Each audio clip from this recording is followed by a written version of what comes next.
Well, hello. How are we today? Nice to see everybody.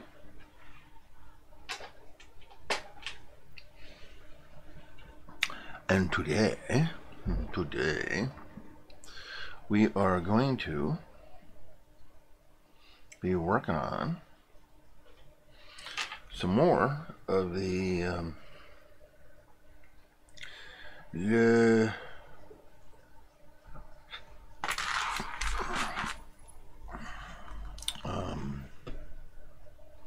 towels. You know what I mean.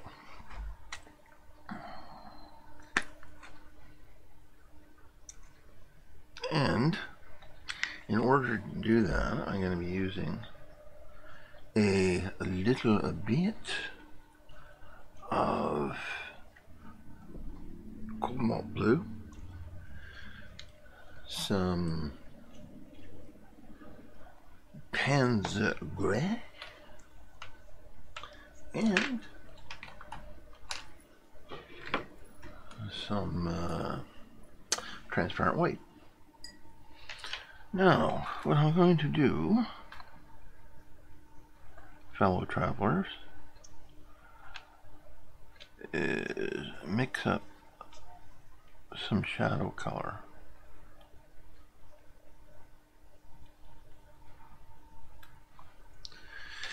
And commence to get a bit of shadow down here. There we go.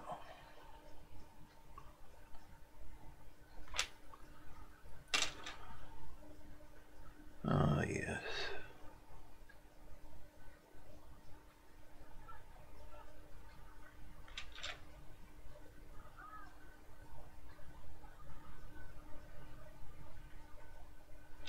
Da, da, da, da, da,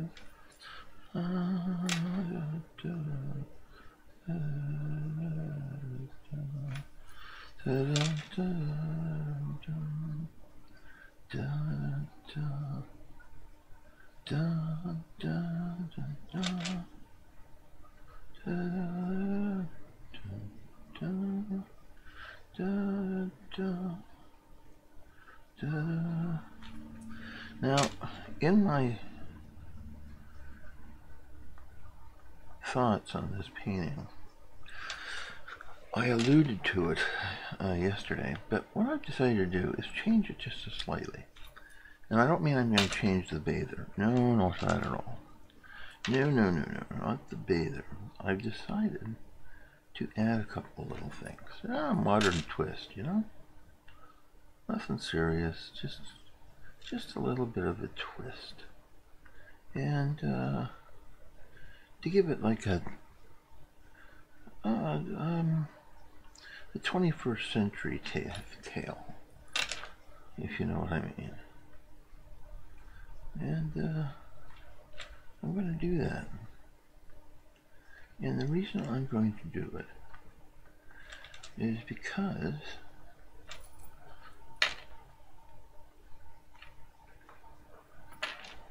I can.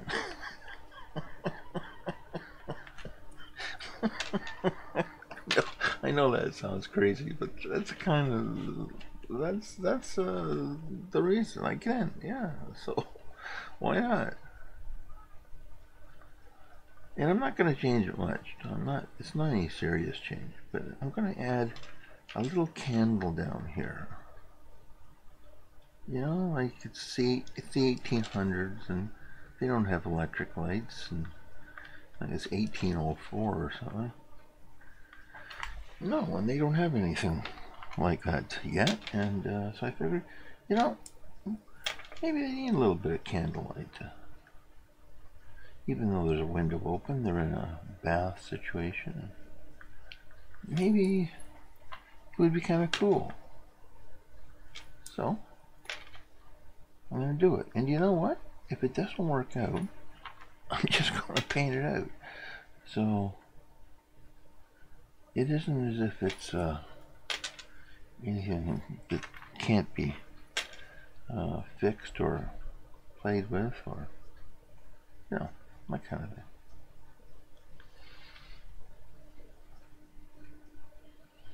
So I'm going to do it. Now, to the in-gray followers, I apologize, but what I can say is look at the bright side.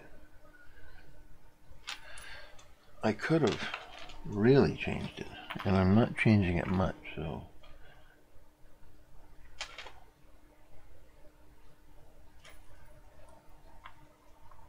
don't worry, be happy. And you might like the change, who knows?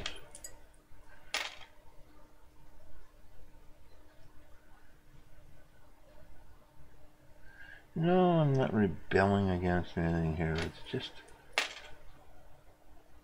just, if I had done this painting, I would have put it in. If it works. And if it doesn't work, yeah, like I said, you just paint it out. It's no big deal. What's the worst that can happen? What's the worst that can happen? Any day.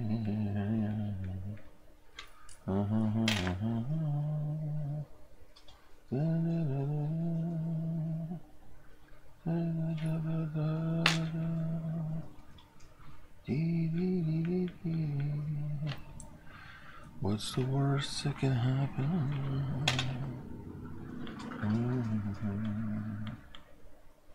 What's the worst that can happen? Da da da da da da. Da da da da da da. Da da da da da. And now I'm thinking about it. I like the idea.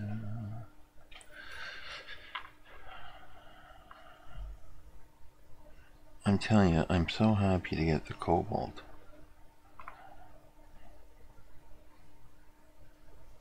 And I have cobalt. I mean, it's not as if I don't have the damn stuff. I do. It's just that I have to get it. It's getting it that is the problem. Not getting it, getting at it. That is the problem. Because when I moved from Belize, I put everything in the storage to get at what I wanted. Well, the problem is there's a lot of stuff. So in order to get it, I have to go to move like a ton of stuff. Now I gotta ask you, it's gonna take you half a day to get at it. Now mind you, I would get all the other colors when I did get it, so I'm not being a little, I'm being a little bit fictitious, but the point is that do I spend 20 bucks on a tube of paint or spend half a day getting the damn stuff out that I want? And I have all the colors I need right now. What would you do? Well, I know what I did. I just went and got the damn paint. That's what I did.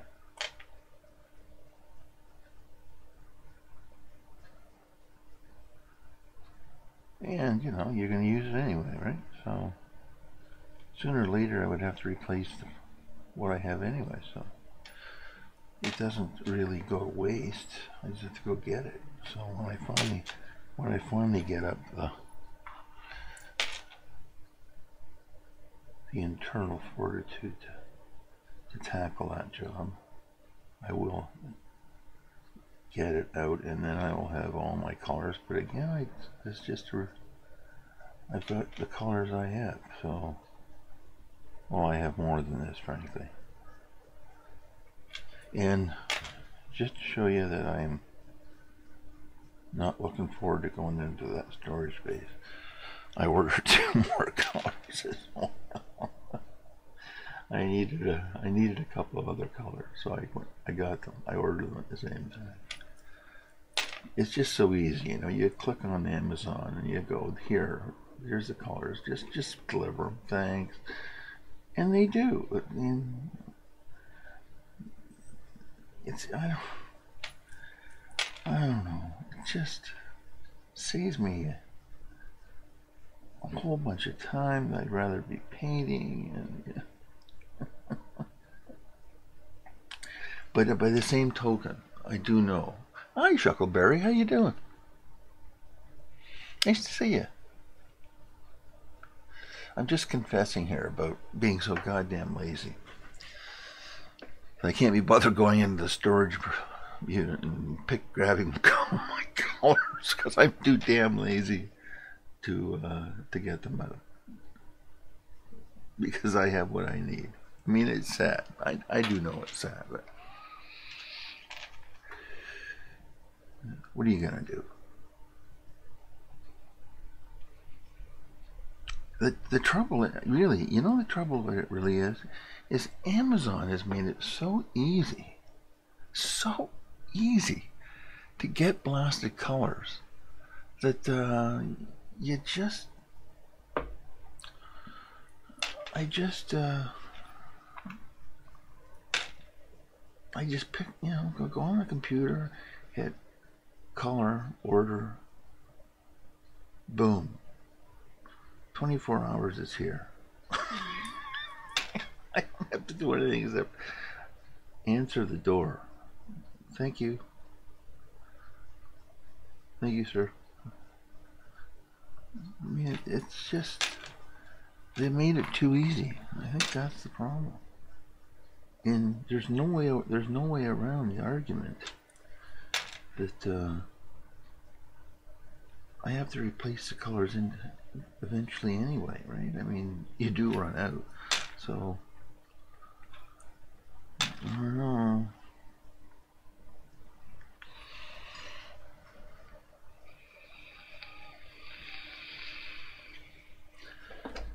I'm dealing with the first wave of so lazy it's beyond belief. And the truth is, I'd just rather be painting, you know. Really, that's the truth. I'd just rather be painting.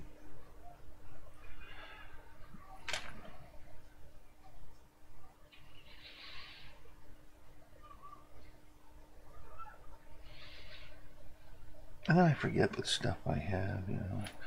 I know I've got tons and tons of brushes. I got a closeout one time. I think I bought $1,000 worth of brushes. Can you imagine? $1,000 worth of brushes. And I've got them all. But the last time I was at the art store, I was physically at the art store, I bought some brushes. And I remember my wife said to me, "But I thought you have all those brushes." I said, "I do. But they're in the store." Oh, God help us. Oh, God help us.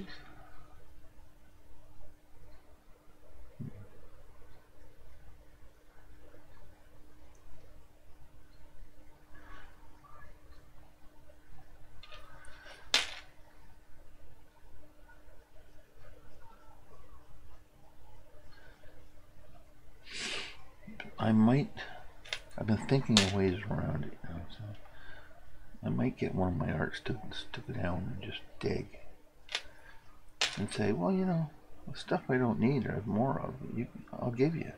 That would be a real impetus to get the stuff, because some stuff I'm not using anymore.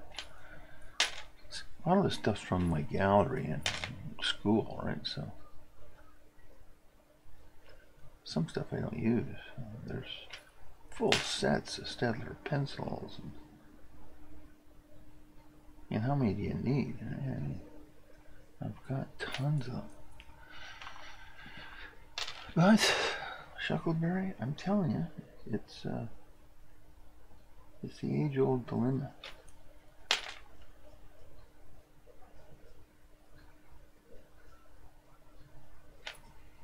I just would rather be paid. Period.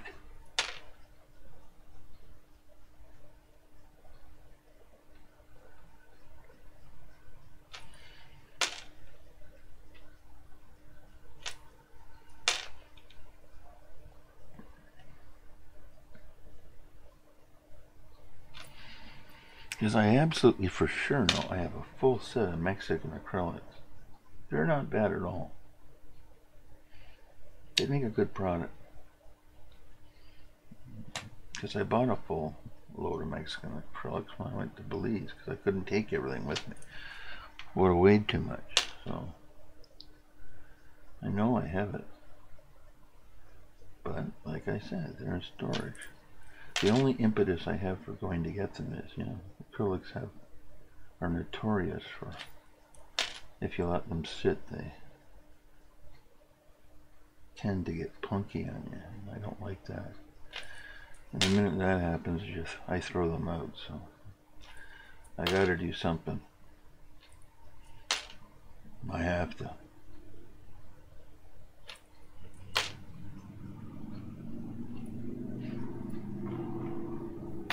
So my apologies to everybody who buys paint.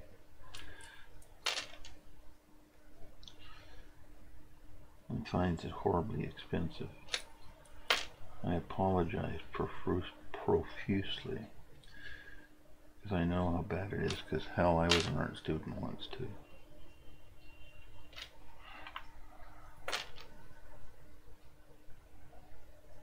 I know what it's like to go to the Sally Ann and get old bed pillows and stretch them for canvases. Put starch on one side and then you stretch them. And paint on. So yeah, I do know. Been there. But hell, it was a long time ago.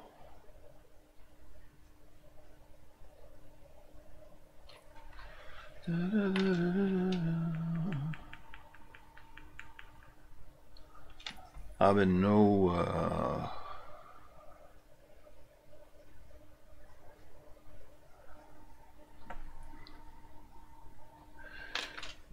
near an art school except my own for a long time.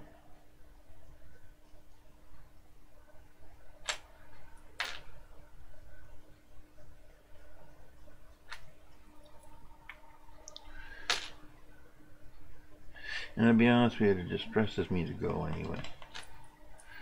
Because so many students I've had, I prepared them for it, got their portfolios ready and all that stuff, and made sure everything was kosher for them to get in. Then they come back and they would say to me, "This is what we're doing." I go, "What? What? You're doing what?" And they go, "I thought you said..." I go, "Yeah, I did." So then I looked into it, and oh my God, what happened?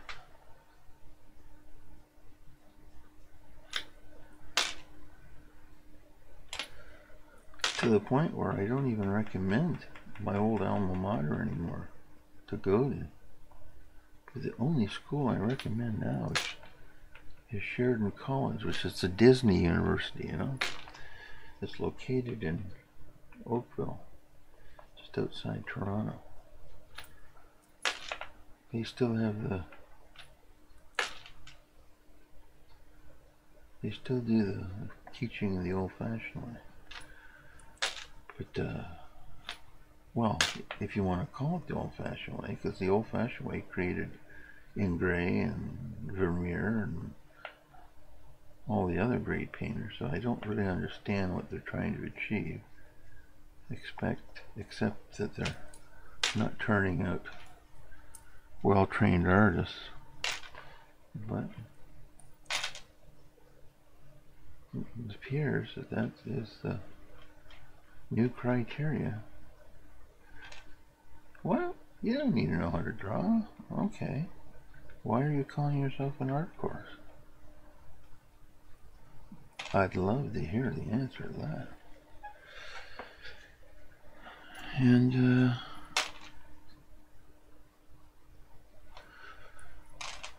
it's definitely weird.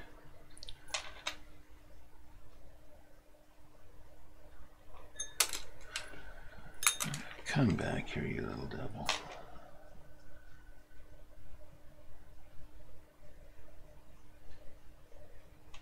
And again, I'm being facetious because I do not know why.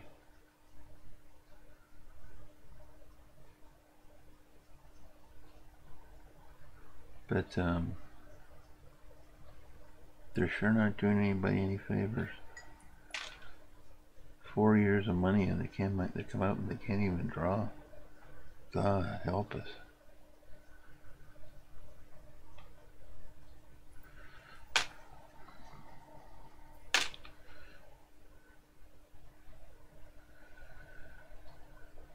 And they used to just come back to me, which was kind of nice, but Jesus, they spend a lot of money.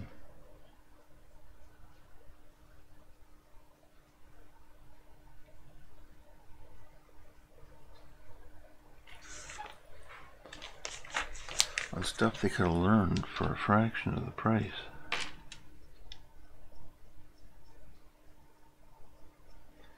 But again, I'm not including Sheridan College in that.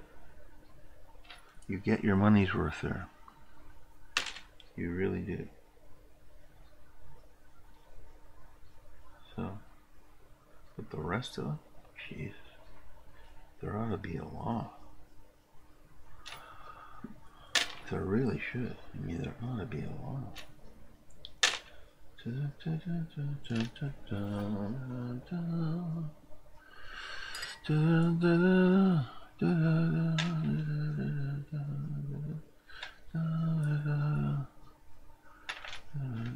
Careful now.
Oh, Vasilis, thank you very much for following, my friend.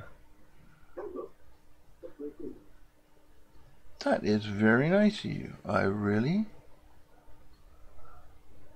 appreciate that.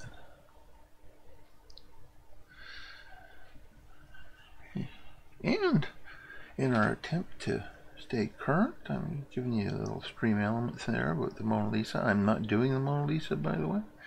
I'm going to be doing a different painting called the Fernier of Leonardo. This next time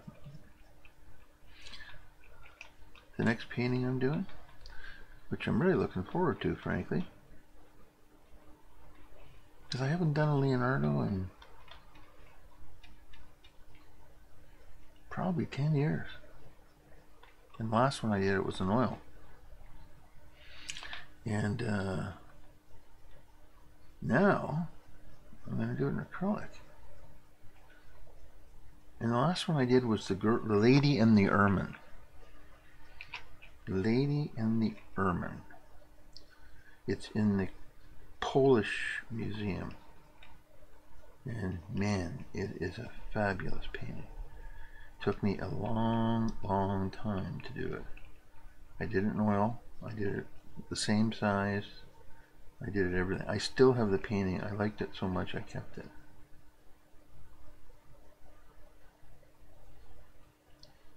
Which is unusual, to be honest with you. For me, anyway. I kept it, and I still have it. And very unusual for me, but I have it, and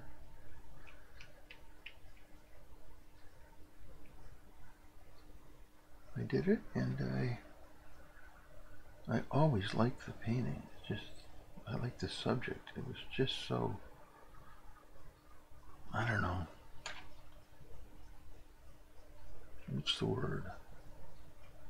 It was so, well, I have to jump into French to give you an answer, which is je ne sais quoi.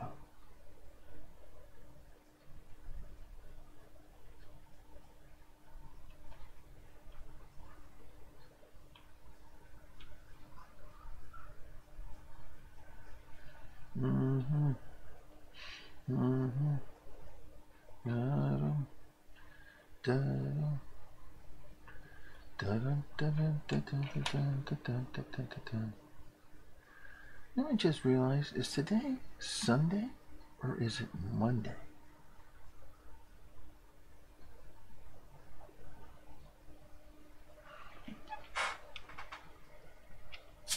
Sunday.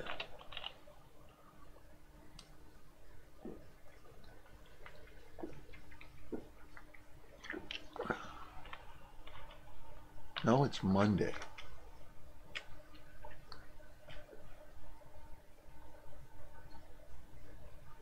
Yeah, it's Monday.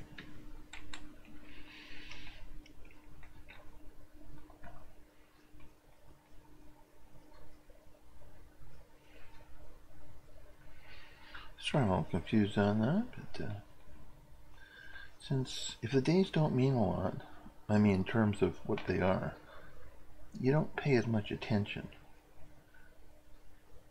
I mean, I guess if I was punching a clock somewhere, I would know right away, but that's not the case. So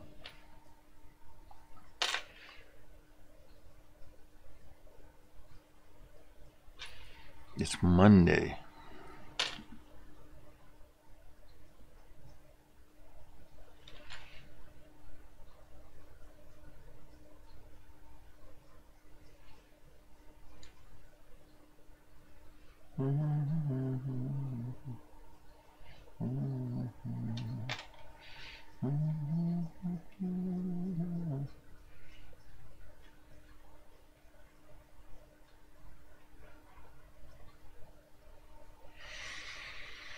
Ah, yes, Monday, Monday.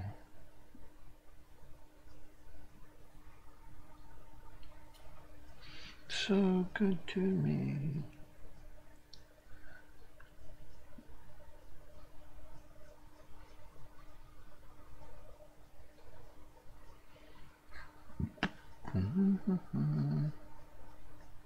You would be and Monday morning,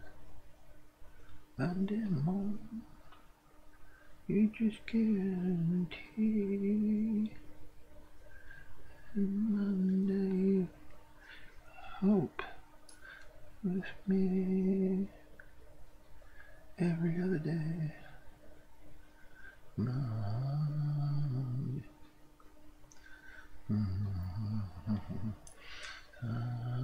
All the time. I can still hear Mama Cass singing that.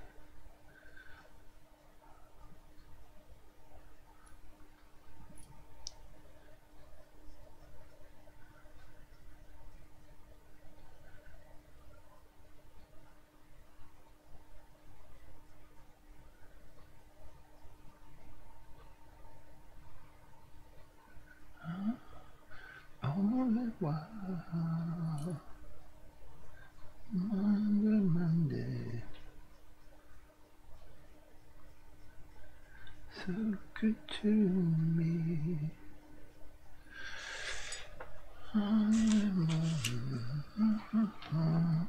Hope it would be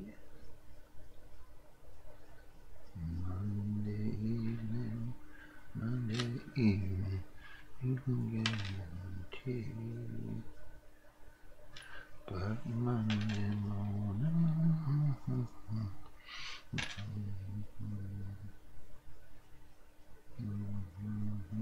every other day of the week, Monday.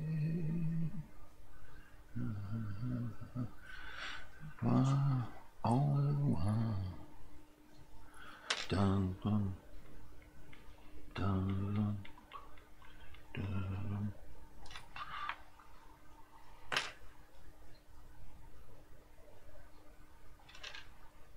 So what do we know about In Gray? One, he was classically trained. Two, he lived around 1804 or something. I don't know much about his personal life. I know quite a bit about his painting and his style. He was well known for his talent, and he had loads of that. Meticulous painter.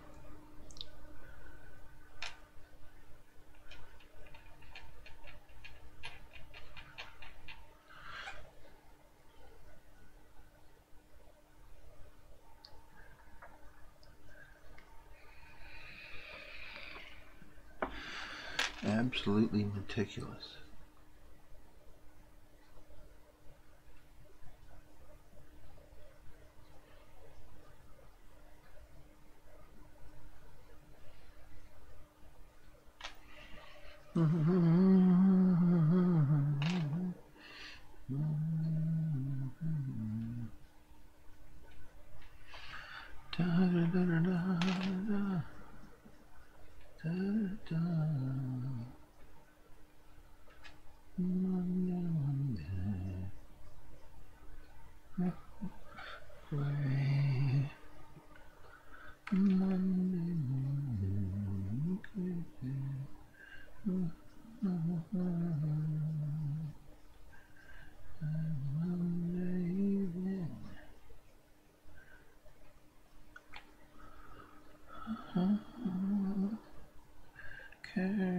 Guarantee that Monday morning,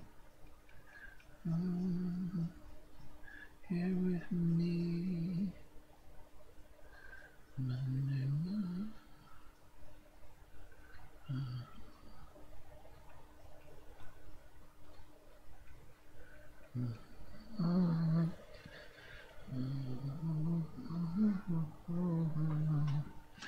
So I've developed a lot of the secondary shadows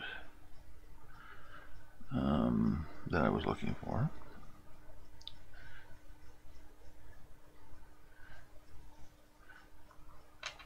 And now it's just a question of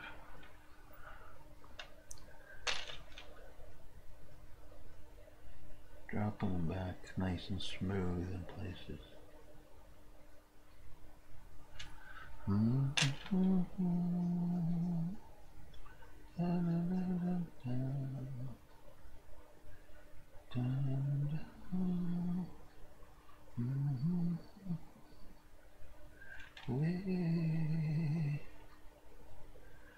Monday morning,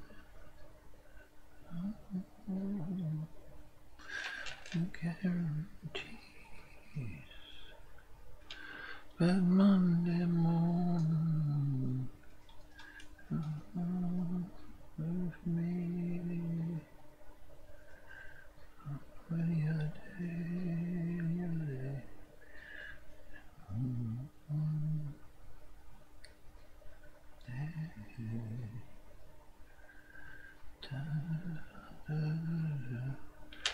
Smile.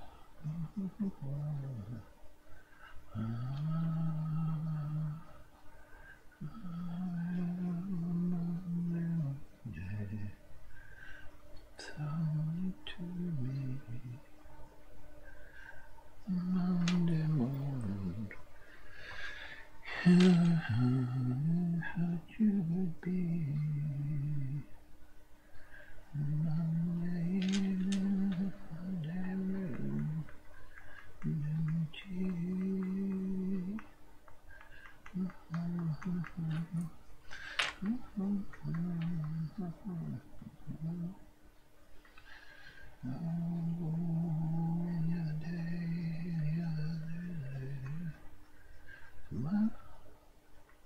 Monday evening, Monday morning, after a while, Monday.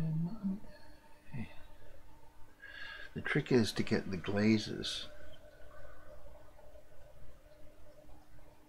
over top of the banding, you know, and let the banding still come through.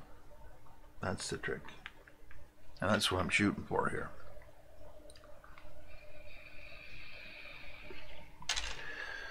Because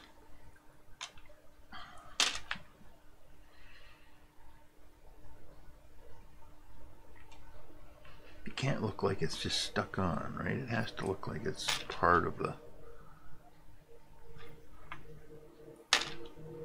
cloth, and the only way to do that is to shadow it down the same as you do the rest of it. So that's what I'm doing. Yep, that's what I'm doing. Yes, I am.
But Monday morning, oh God, you're with me. Oh, any other day of the week,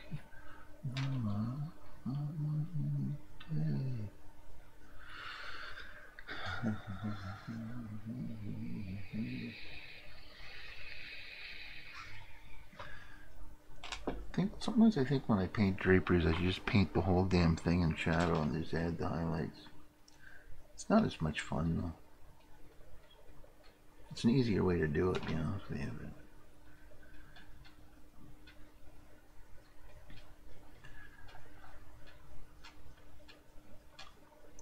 And if you do it in oil, it's kind of like a good way to do it. But in acrylic, you want those half tones that you can get when you're oil painting. But all in one shot. But you can't get them in acrylic. So It's a different methodology. I was explaining that the other night, that it's in order to get that oil painting look, you really have to change tactics when you do this stuff. And it's the color and the tactics that make it look like an oil.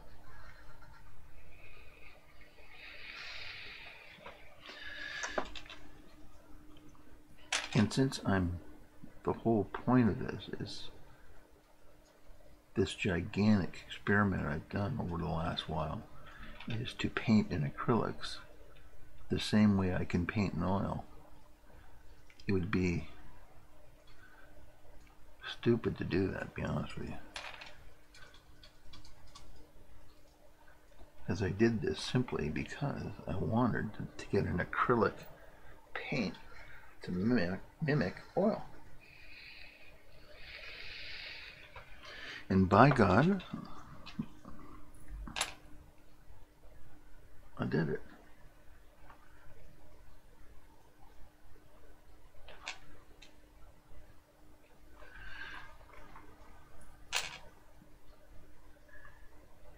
And I don't see a lot of other people doing it, so it's nice to kind of trailblaze, right?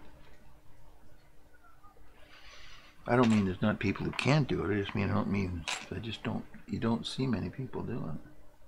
In fact, I haven't seen any doing it yet. I'm looking, but I haven't seen any. Compare notes, you know. Maybe they've got a little technique that I haven't discovered yet. But no, I looked, I can't find them. If anybody knows one, just drop me a line. I'd love to hear from them and talk to them and see what techniques that they're using. Because it's kind of discovery. You know, if you want to do wildlife or something, God, there's so many different ways to do it with acrylics.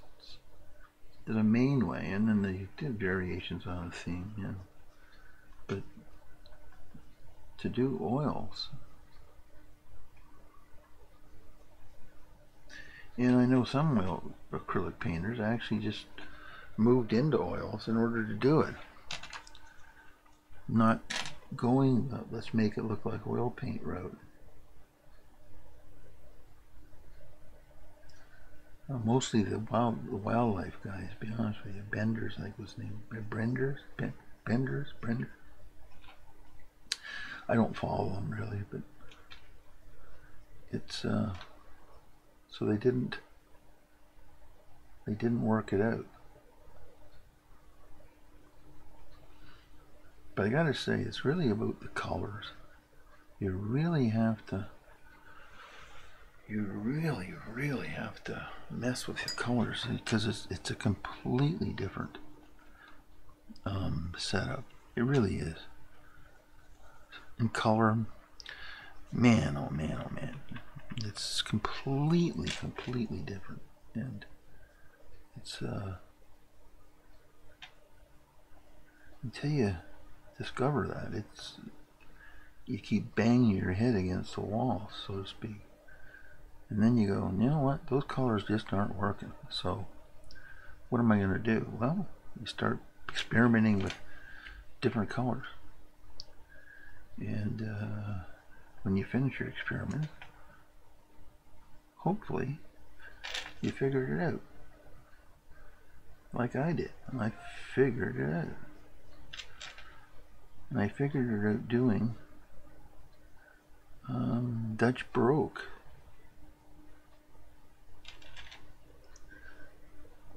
And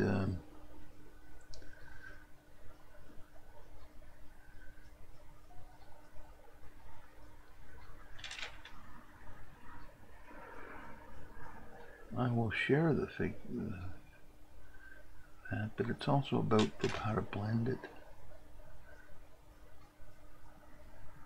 But you can do it. That's all I'm saying. You can do it. It's not unachievable. But it did take some time. And sometimes it can be very frustrating because you go, why won't it work? Why won't that work out? That color should be okay. And then you find out that, no, that color did not work. So what the hell am I supposed to do? So you mix up different ingredients and colors.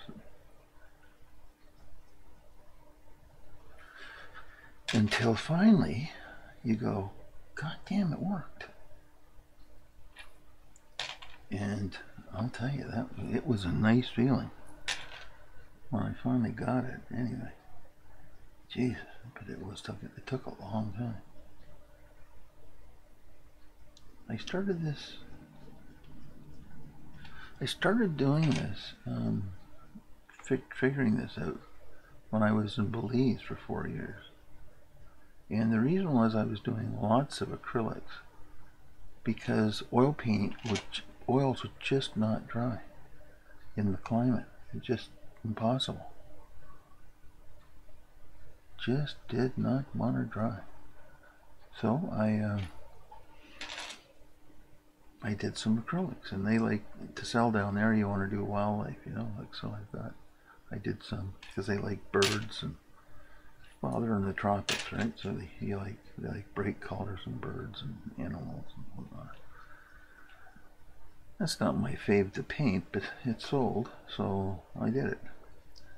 But I also did a bunch of stuff that sort of like portrait stuff and whatnot that kind of paved the way. And I started these experiments, and I kind of finished them a year ago.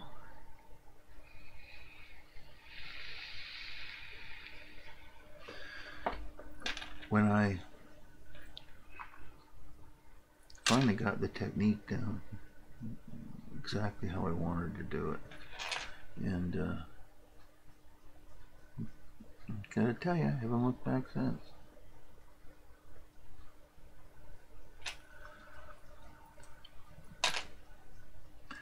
So I can honestly say it took quite some time to do it, figure it all out.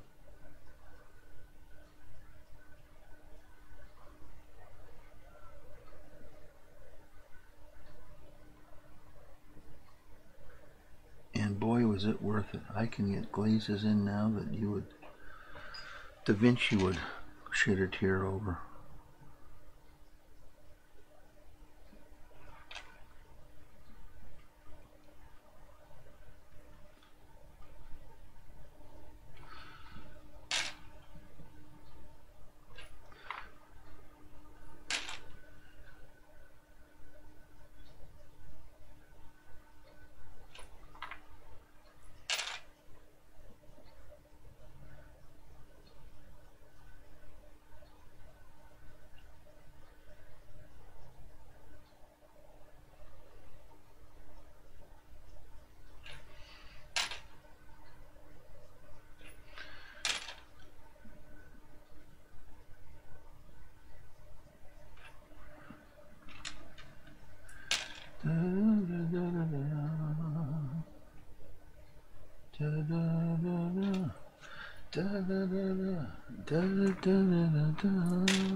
Careful there, buddy.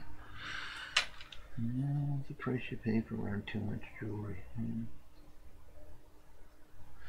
Which I get asked about all the time. Why the hell do you wear so much jewelry? Well, I gotta admit to you, the real reason, I like it.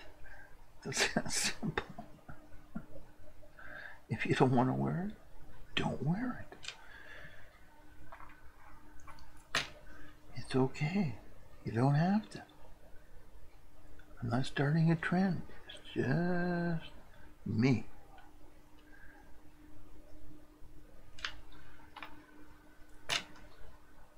I actually even found people even a little indignant. Like, why do you wear all that jewelry?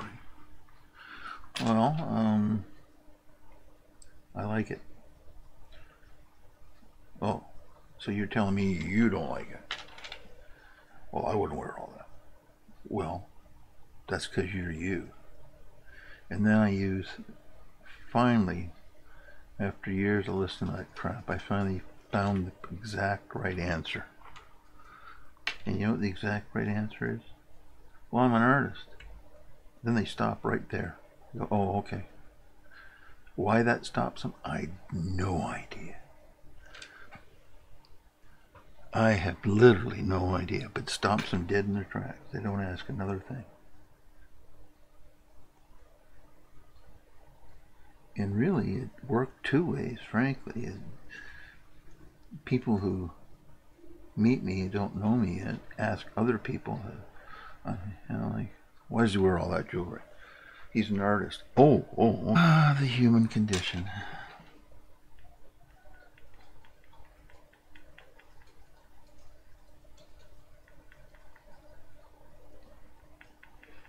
People just kill me. I guess when I was a younger man, maybe I cared more. Maybe, I don't know.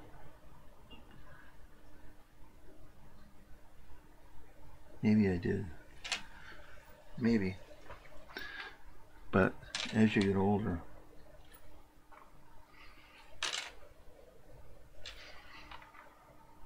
the answer is I could care less. I don't care at all. If you don't like it, don't look. Simple.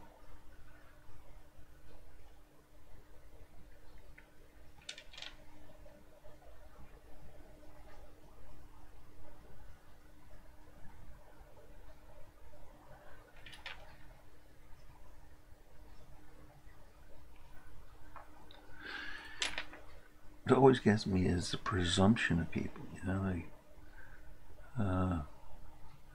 like they don't do it, so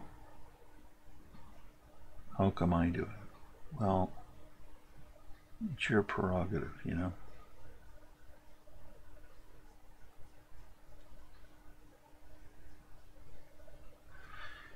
don't want to do it? Don't do it. You want to do it? Do it. As long as you don't break the cardinal rule, which is don't hurt anybody else with your proclivities.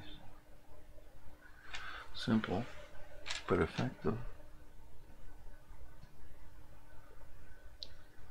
No big secret. Am I hurting you? No. Then why do you care?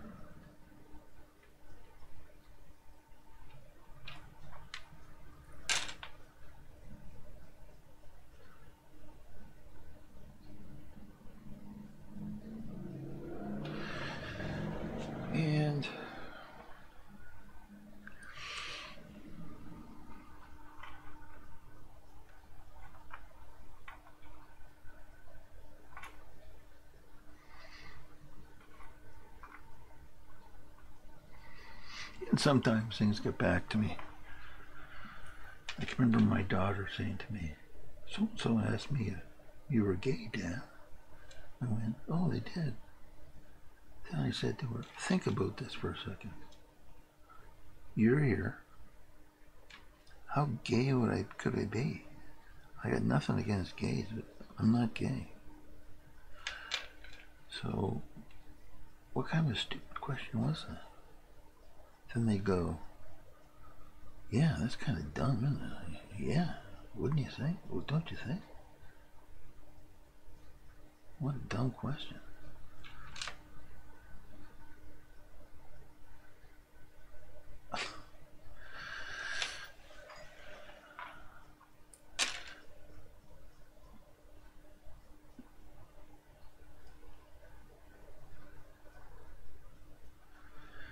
No, I've never been. Mind you, I know lots of gay people. Or I did. I don't know as many anymore. When I was in art school and whatnot, it was probably half the school was gay. So I knew lots. I wasn't gay. But it didn't mean you couldn't be friends. And we went out and hung out together, did a lot of stuff. And, yeah, sketching trips. And sometimes there was a few incidents where I would be somewhere and sketching or whatever, and with people who were more obviously gay, I guess, or whatever that means, and they would get the local razzers that would, want to hassle us because I was there with them. And I've always been a big guy. And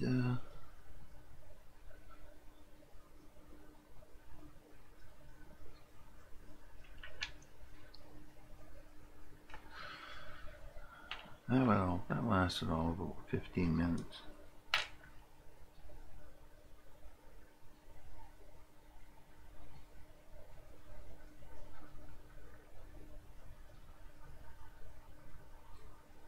No, I wasn't gay, and the gay guys are not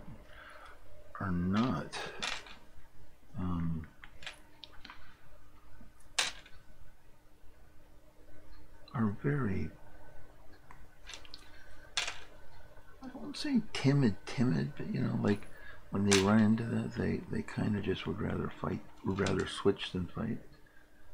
And I'd say, no way, we took an hour to get here to do this sketching. I'm not putting up with this shit. I would just wade in, and man, never came to blows, rare. But I would just blast them and say, get the fuck out of here, you assholes.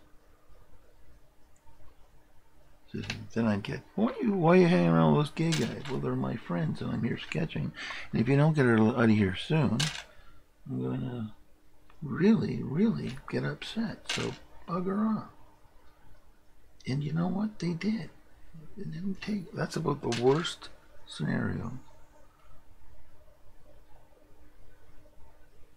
I was ever in. It didn't happen a lot, but it did happen, and it's we're down drawing the bridge that goes across the Don River. Great old bridge.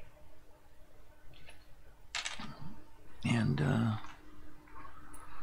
the local toughs decided that they didn't want us drawing the bridge. I don't know.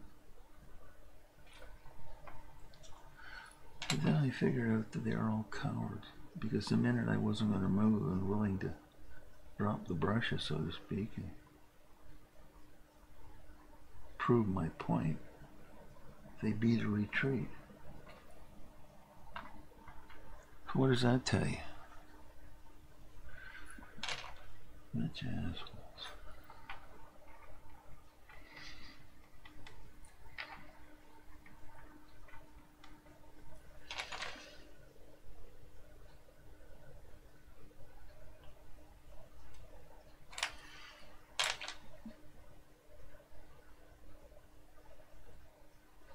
But I got a lot of sketching in because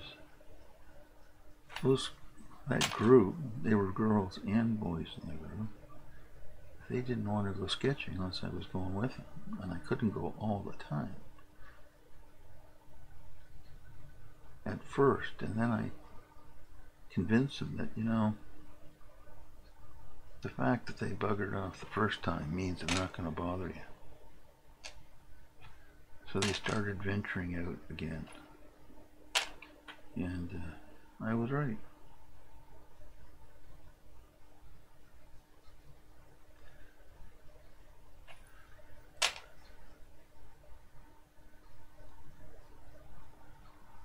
Because if there had been an incident, I would have definitely gone back with them next time.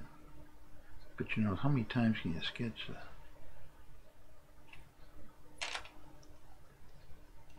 Even though it's a wonderful old bridge.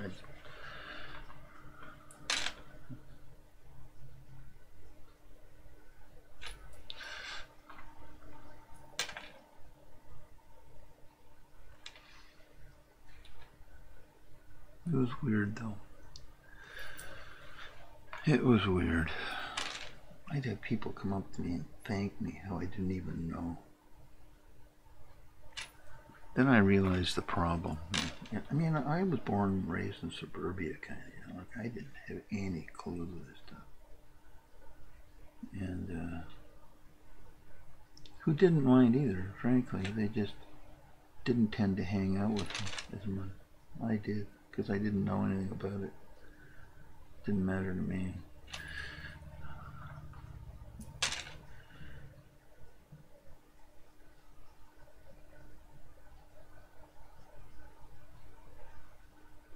That's when I found out that some of them,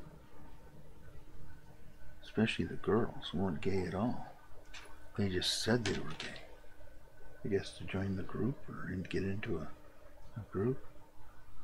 You know, there was a girl from Chicago one time. Yeah, I would kibitz with her. She was a great kid. I really liked her. I always thought, like, God, so sad she's gay, you know?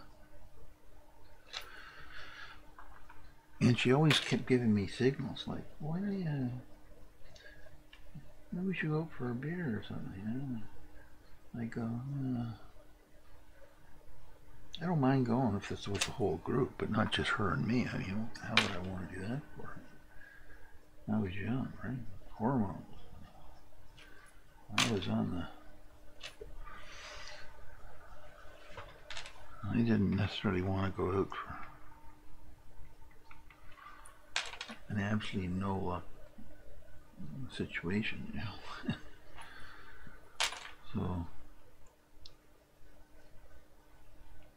she finally confided with me, well, I'm not really gay. I went, what? I don't her for 6 months. I said, what? She says, well, I'm not gay, but I didn't know anybody here. She's from Chicago. Remember, she had beautiful blonde hair. God. Beautiful blonde hair. At that time, I didn't know how many Polish people lived in Chicago, but that's where it came from. And I went, wow. I said, do you mean all this time you haven't? So I said, they were like, Jesus Christ. So we started going out. And she definitely was not gay. Definitely.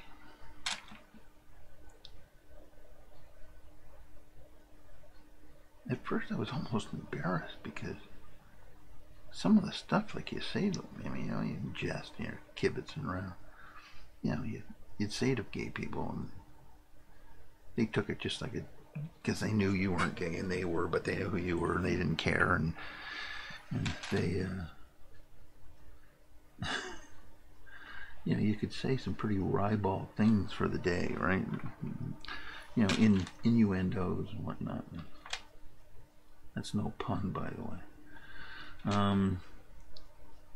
So I was a little embarrassed because, you know, we joined that kibitzing. I mean, Jesus, I was brought up pretty strict that way. You know?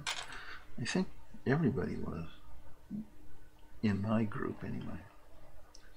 But, you know, you kind of let your hair down when you knew there was no consequences, right? So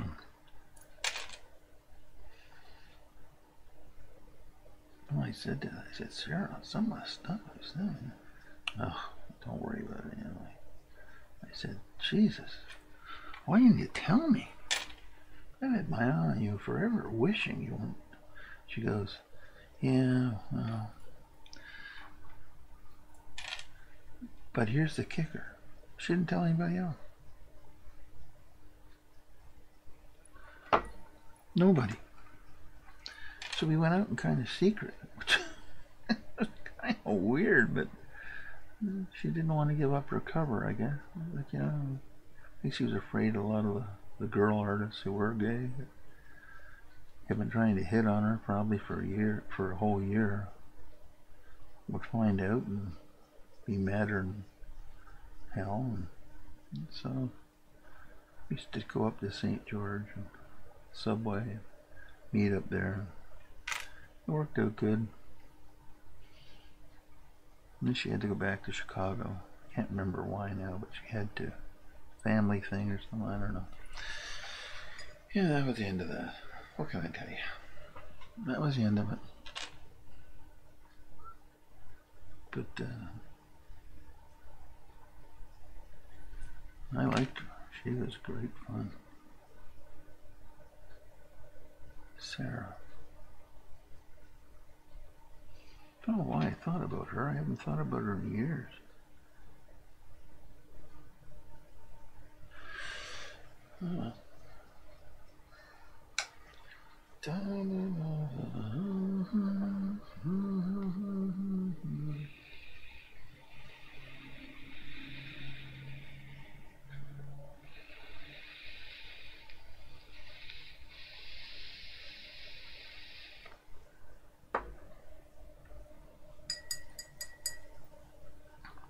Now I'm going to get a little bit into the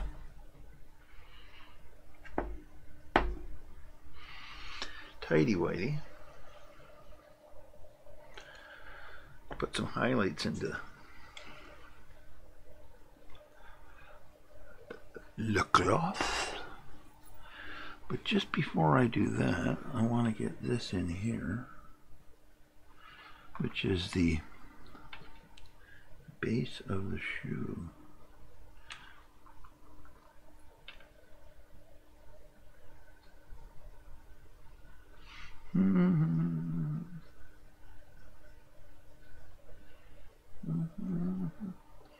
Morning, Sunday morning, couldn't guarantee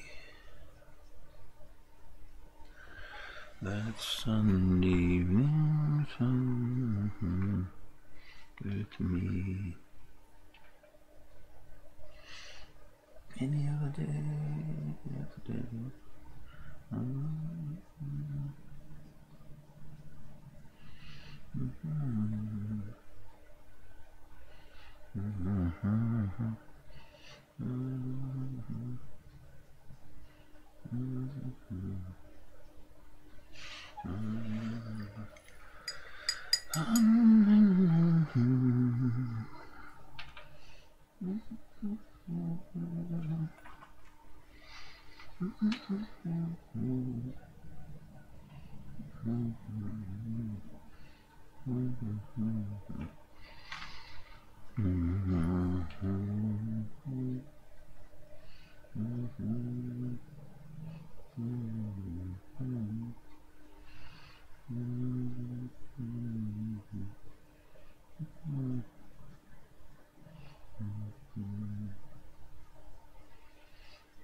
every other day.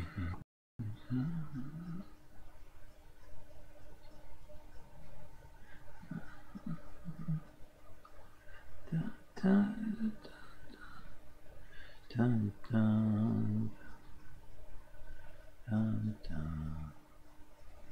dun, dun, dun, dun, dee, dee. Actually, what I have to do is get a little bit of green in here too. So I'm just going to use this for now, and then I'll layer some green over top of it.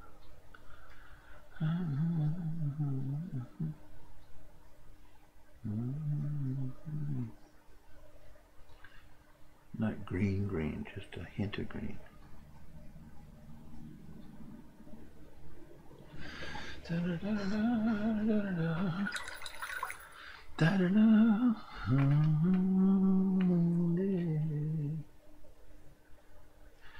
God, I accidentally put a blob of white and red down here. Jesus, mercy, just hard to cover. So I'm going to get it covered with titanium. Yes, I know. All those out there saying, oh God, yeah, you should have just... No, no, no, no. It's such a small edge of the painting that it doesn't matter.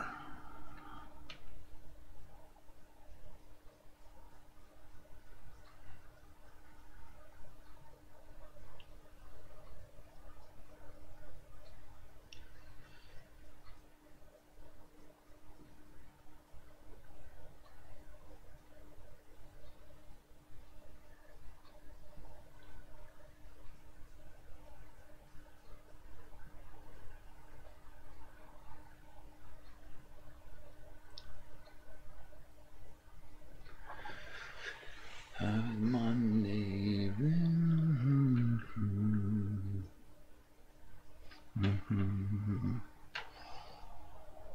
Part of this you can see through.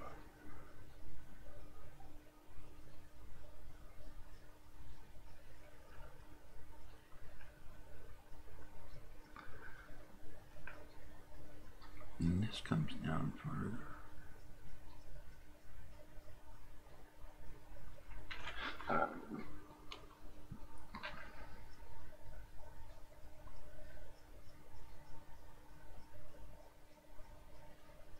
That's better.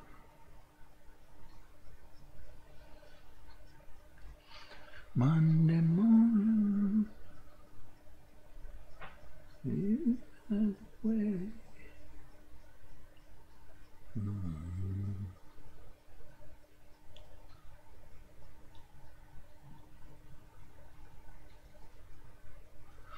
That way. And Monday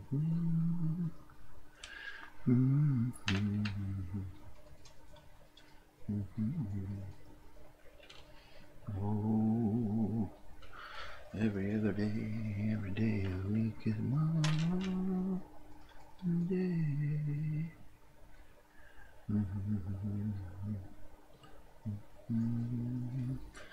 Mountain wine.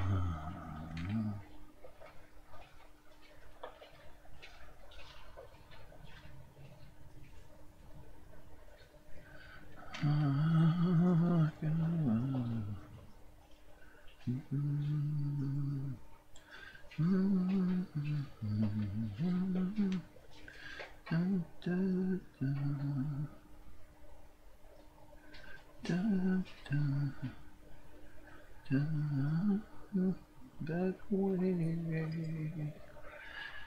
And Monday morning,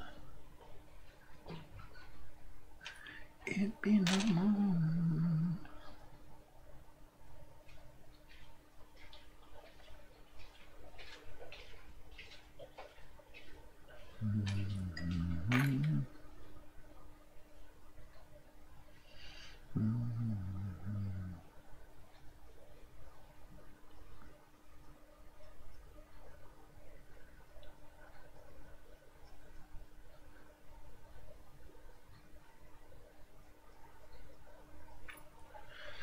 Monday, Monday, so good to me.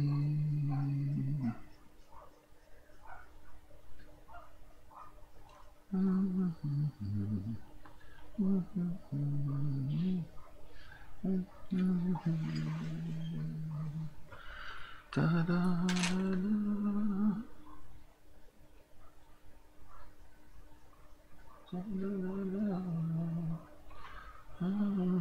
Tears.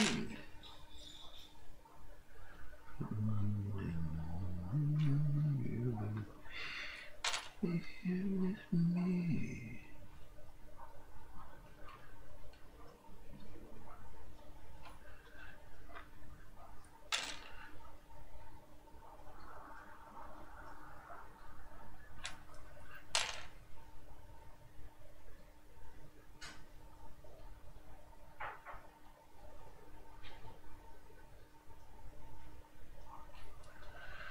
Oh, what is to you, Jordan Matthew? If nothing more than There's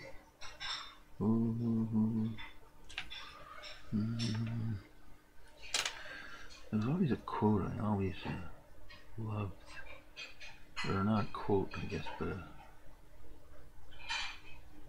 an observation on a comment that Marilyn Monroe made to Joe DiMaggio when she was in Korea entertaining the troops.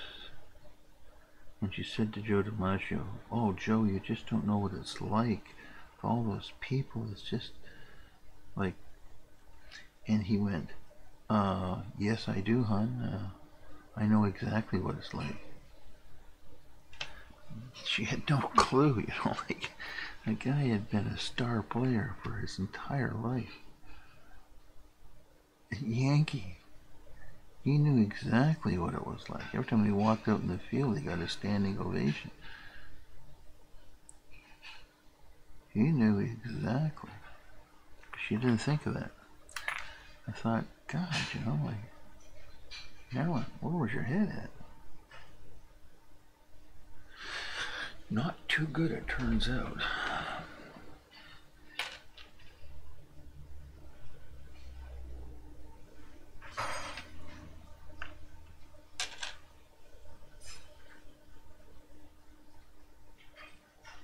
She was a great actress, though.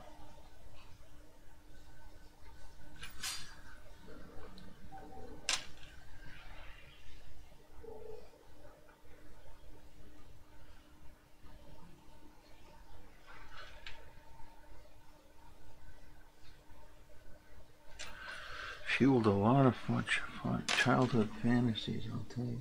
Her, Raquel Welch, Tuesday Wells. I'm too young for Jane Mansfield. I guess it would have been the same. And Bridget Bardot. God, I can remember having a poster of Bridget Bardot. Scotch taped to the ceiling above my bed. My mother said to me, "Is that really necessary?" I said, "Oh God, yeah." Then my father come to the rescue. "Oh, let the boy have it.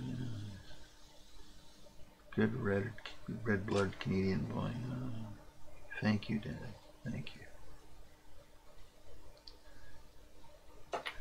And he said, "Well, it's his bedroom."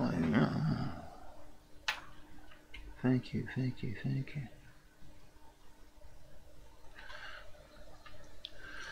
Because it was coming down otherwise. Full-size poster. Oh, God.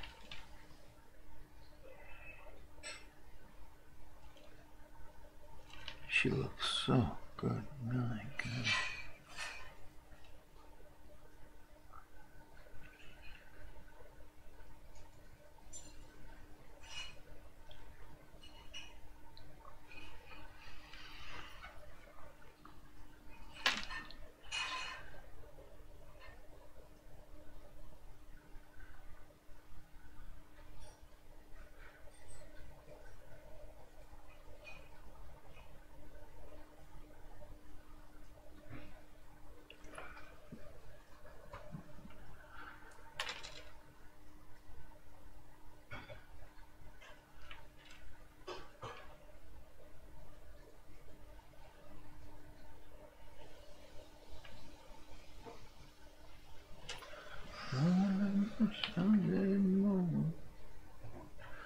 Couldn't guarantee.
Any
other day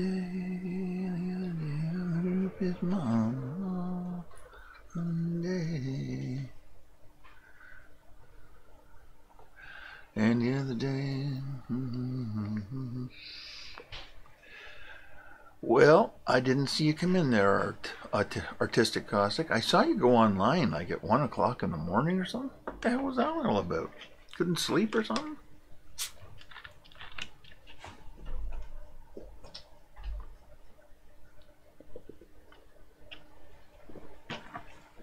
Larry, you're most welcome. Sorry, I was reminiscing. I was back in the 1970s, early 70s, but thinking about an old girlfriend. But yeah, if you're still there. Oh, there you are. Okay. I can see the different. Yeah, you have. I was talking about that just earlier when I came on. How long it took me to kind of really get this technique, like really to the point where you can make it look like oils. And I hadn't realized it, but you know, it took me a lot longer than I originally had thought. When I was talking about it originally, it was a gradual thing, and what I told you about the glazes is exactly right. It's all about glazing and picking your colors, man. That's the kind of the key. You gotta pick those colors just right, and they're all different than normal. I mean, for an oil painting, that's the problem. Now, I've already done all the experimentation, so if you want to know the colors, you just come by and ask me. Whatever you're working on, I'll give them to you, without having to spend hours and days trying to figure out what works. But it is, yeah, it works really good. It gives you, it takes patience, but no more patience than if you're an oil painter. I mean, but you know, anything that's good takes patience. I've never found anything that goes really quick, really fast, and unless you're just lucky or something. It doesn't take some patience.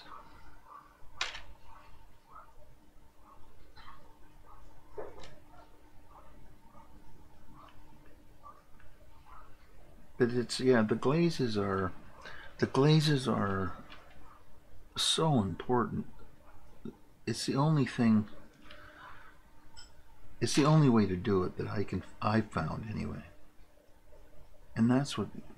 But you know, and studying and doing like Vermeers and all that stuff.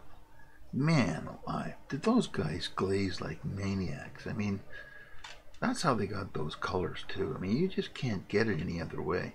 And I didn't read this recently, but geez, I'm telling you something. I can't remember the name of it. Anyway, it's multiple glazes for skin tone, and I can remember reading about somebody figured out on the Mona Lisa, based on the depth of the paint, how many glazes that Leonardo put on the forehead and the nose and the height on top of the cheekbones of the Mona Lisa in oil. You can believe that, in oil. And the number is 300. 300. Can you imagine? 300 glazes of oil? No wonder he had it until he died. But then you look at it and you go, geez,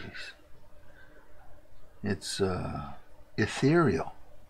And that's what it is. I mean, and that's what kind of got me to go down this kind of experimental path with acrylics, because I realized you could do that with acrylics, and you didn't have to wait for like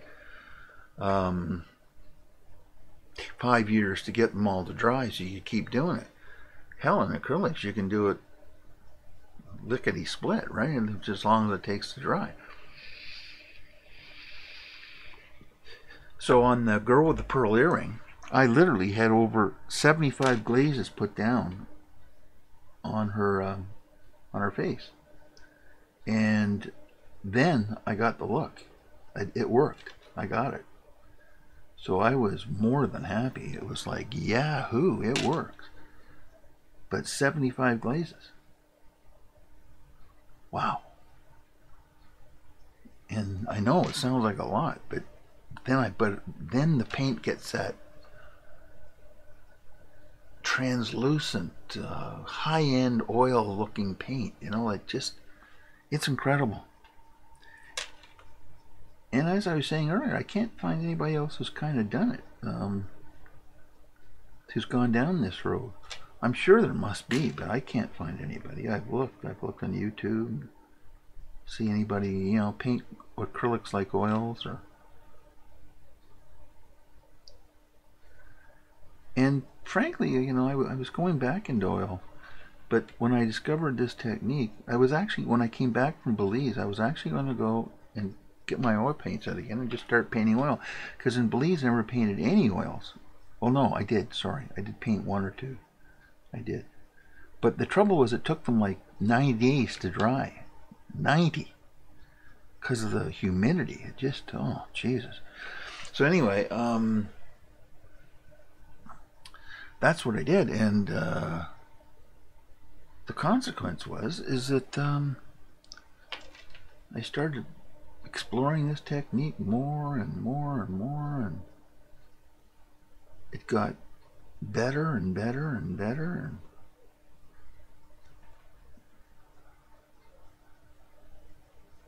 And now, God, I don't know if I'll ever paint oil. Well, I should say that. I probably will, but I can't see myself doing it for quite some time, because I'm getting the look I want with acrylics, and it's not so much the medium, it's the look. And I've got it now, so I've got the look. I got it. So it's kind of like, well, I got it. What more do I need to do? I got exactly what I want to do. I'm getting my look. So the next picture I'm doing is the Fernier, which is the Leonardo da Vinci that's in the Louvre. Not the Mona Lisa, the other one they got. And I'm doing that one, and I'm really looking forward to doing that, because I want to apply those techniques that he used onto the painting. And if all goes well, man, I'll get the exact right look. And that, my friend, will make me very, very happy.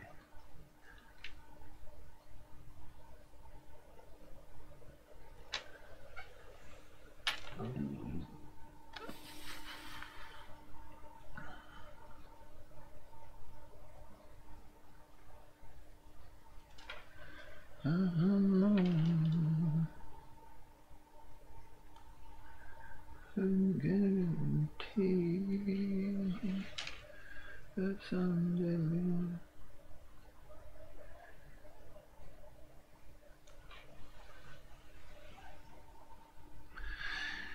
$300, can you imagine?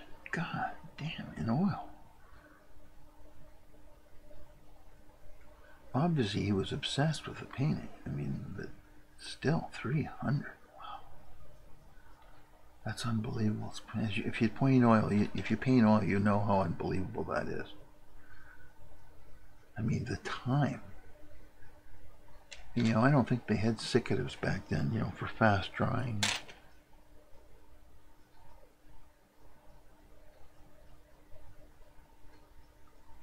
I don't think they had it. They just had to wait. And, man. But again, he got the result he was looking for. So you can't fault him. He got it. He got it.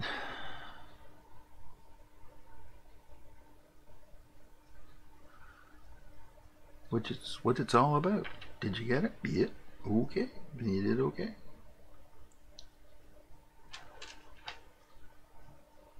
I've always been very impressed with Da Vinci. Maybe because of the experimental nature of his work. Like he wanted to see if there's like that's how he screwed up the Last Supper, right? I mean, he experimented with stuff that would dry really quick, and it didn't work. Because even in his lifetime, they were complaining. Hey, Leonardo, chunks of paint are falling off the wall. Do something. So he went back and he tried, but no, nothing worked. And it became a gigantic mess, and now it hardly even exists after the cleaning. But you know, that was the way he did it, and it's well documented what he did. So one has to. Is one glaze one layer? Yeah, one glaze is one layer. Thin though, thin, very thin.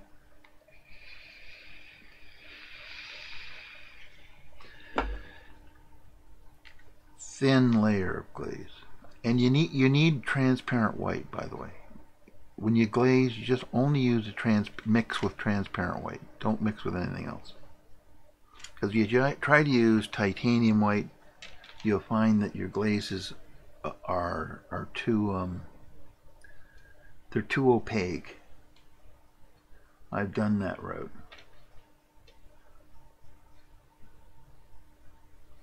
As I couldn't get transparent white in Mexico, so I had to order it from Amazon to bring it down and mail it. And oh God, don't ask. But anyway, I finally got it, and I went, oh shit. So I had to go back and fix a whole bunch of work that I had done by putting in the transparent glazes, because I tried it with I had tried it with titanium, and no, it just didn't work. Well, I'm saying that it did work in a sense, but it didn't work to what my eye wanted. I mean, my vision of the painting, you know. That's what happened.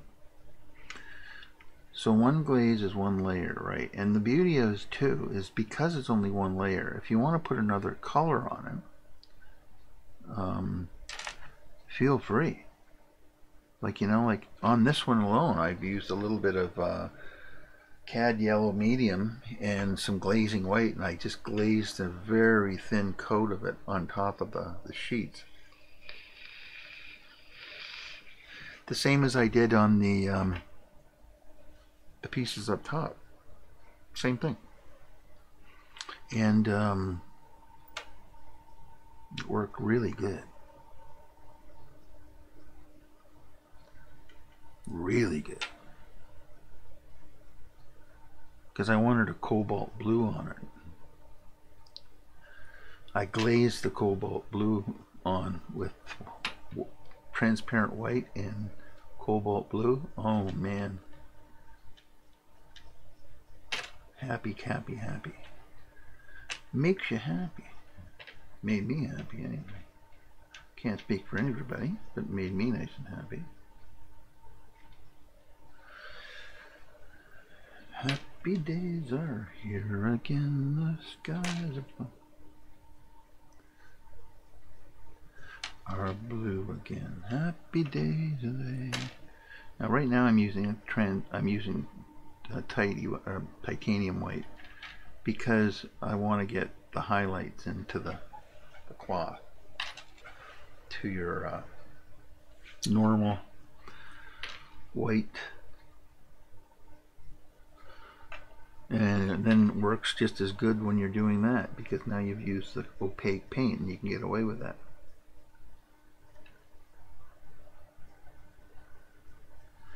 Put a line down the middle of the cloths where the light's hitting it. Works good.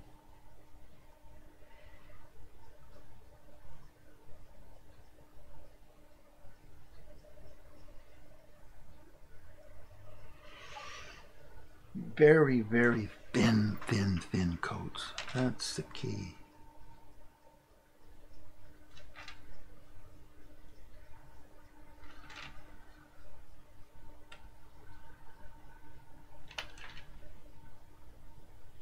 And that's what's turning this into like an oil look as we speak. I can see it.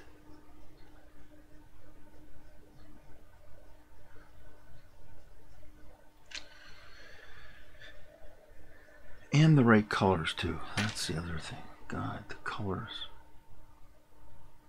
I was really surprised that you just couldn't transfer a color from oil into acrylic. Well, in some senses you can. I mean, you know, a lot of them do work, but I find especially in flesh tones. Oh no,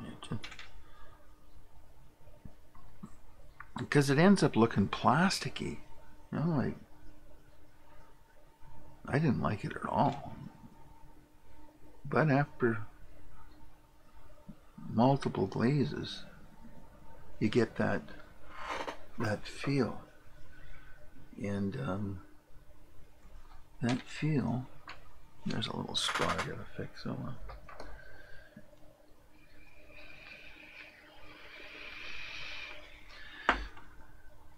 Now I want to go up in here now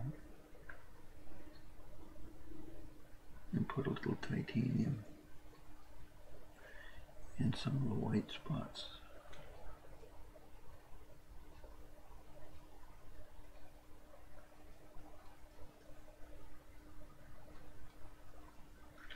To give it more of a pop.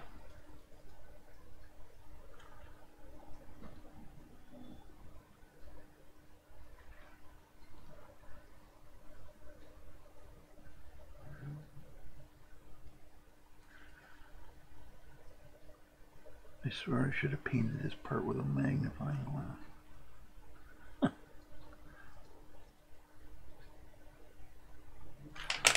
Oh yeah, look at the depth coming out now. There we go.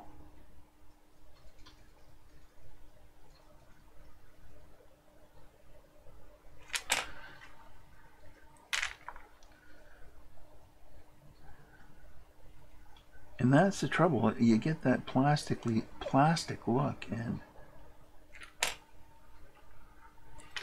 it just doesn't work for me anyway.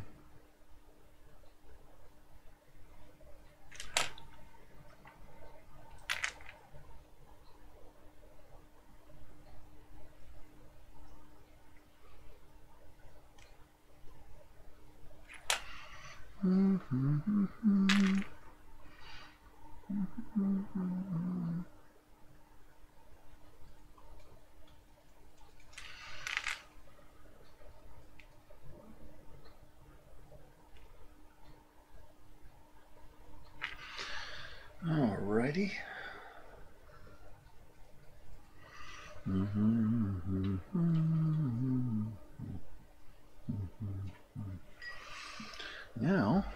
Now I'm going to pull my reference back out and okay, so I'm going to be using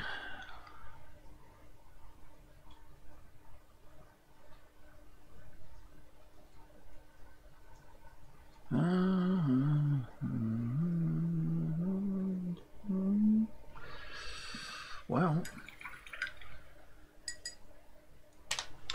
I pulled it back out, and I think what I'm going to do is put a little bit of Hooker's green, or no, maybe not Hooker's. Maybe I'm going to use a little bit of sucker with some transparent white.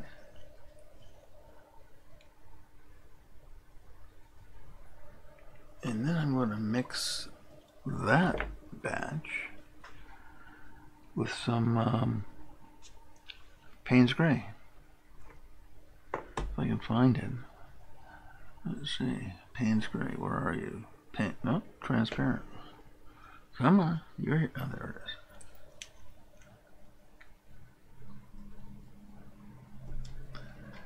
is. And I'm going to use a bigger brush for that. Da, da, da, da, da, da, da. Even bigger.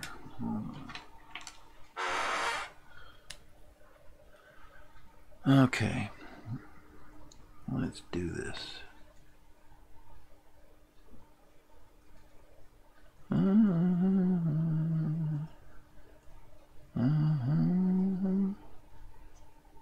Oh, that's a nice gray.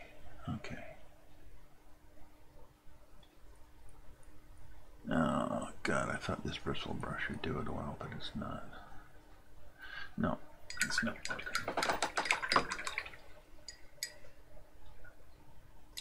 Nope. Need something softer. Softer.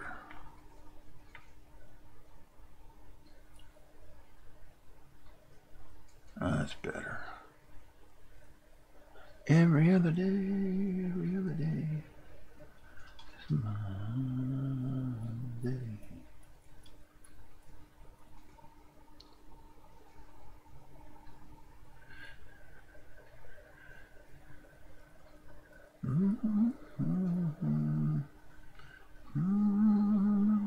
Monday. Good to me. Monday. Be.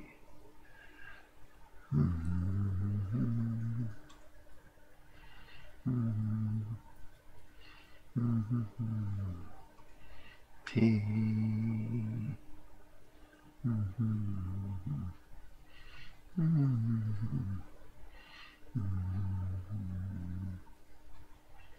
Monday.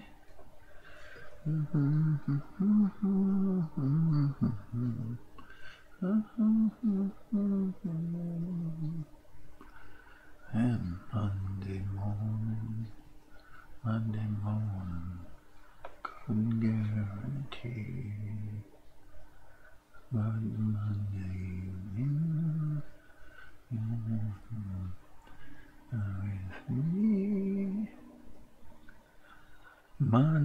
I bought Light Portrait Pink from Liquitex. It is a general tone for fairer skin, or did they do work to make it realistic? Well, here's what I suggest you do.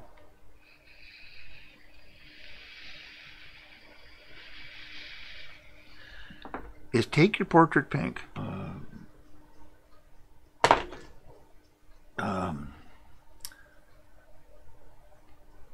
cad yellow medium to it, and add a little bit of cad yellow or cad red medium to it, and a little bit of transparent white, and see what the color is then. You might find that you've got a much better portrait color than what you've got out of the tube. That's how I do it. Sometimes I just mix it up, but sometimes I just take it right out of the tube and mix it from right out of the tube. It's like a base. That's what it's kind of like, you know. That's how I do it. So in fairness, it doesn't, it's not their color anymore.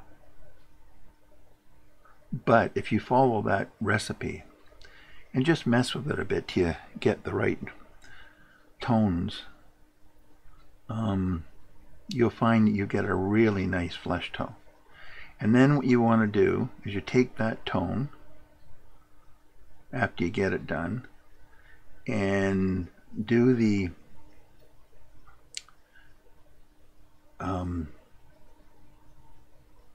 if you got the light, it's light or whatever, use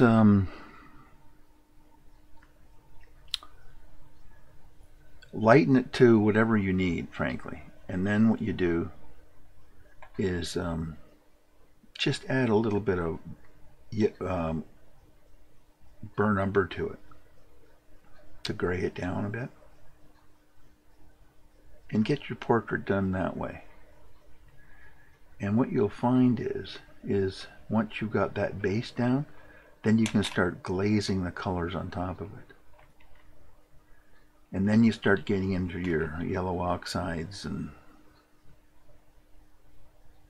all those neat colors once you get that down. So that's my recommendation. Because out of the tube, no, you don't want it. It will just look like plastic, or that's what it looks like to me.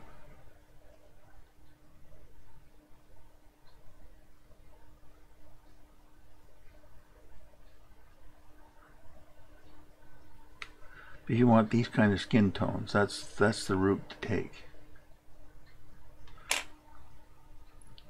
Because that's the route I take. If you want these.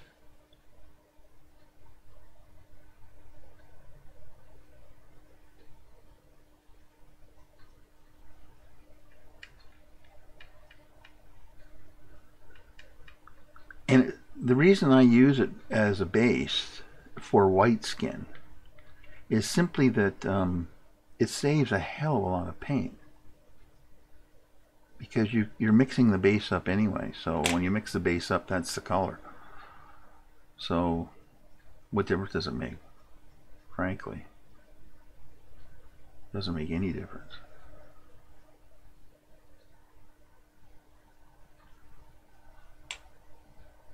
Ah, get off of there.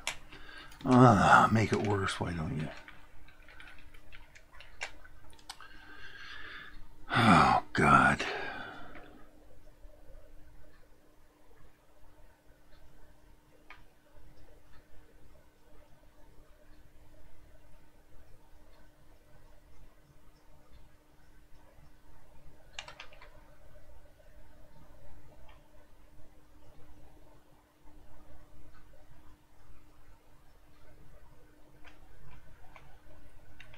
Anyway, that's my suggestion, because that's how I do it.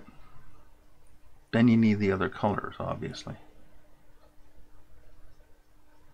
that I was talking about the other night, to really get a splendiferous look. Is that a word?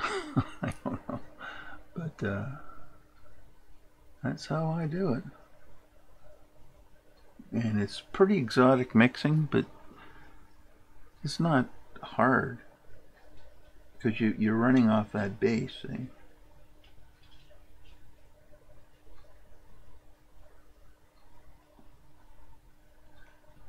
But if you're running into trouble, look, I'm here, so it's not, I'm not going, because I don't think I'm going anywhere. If I do, then sorry, but I should be here.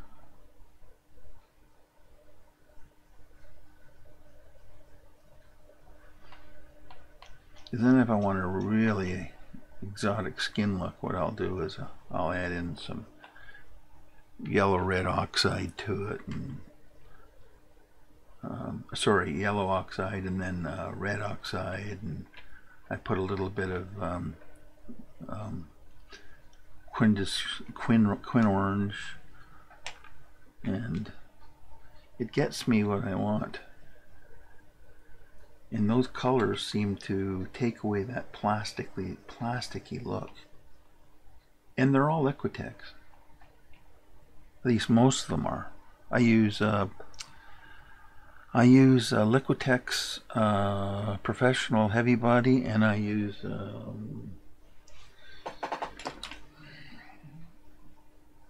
Winsor Newton Artist Acrylic. It's the stuff. It's the professional stuff. And the only reason, you know, I use those colors on, I mean, I'm very particular about the colors on the secondary mixes, is that I want pure color. I don't want any imitations. So I can mix it the same each time. And I can vary it, obviously, from painting to painting, but I get that look I want. And I adjust the look. But the paint isn't fighting me every time. That's what I don't want. I don't want to be fighting two fights. One trying to make a fabulous portrait and or painting, and the other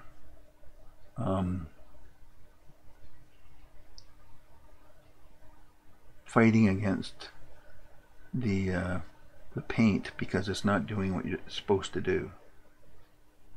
And that's how you get into, that's what happens when you get into the paints that aren't imitation colors and whatnot.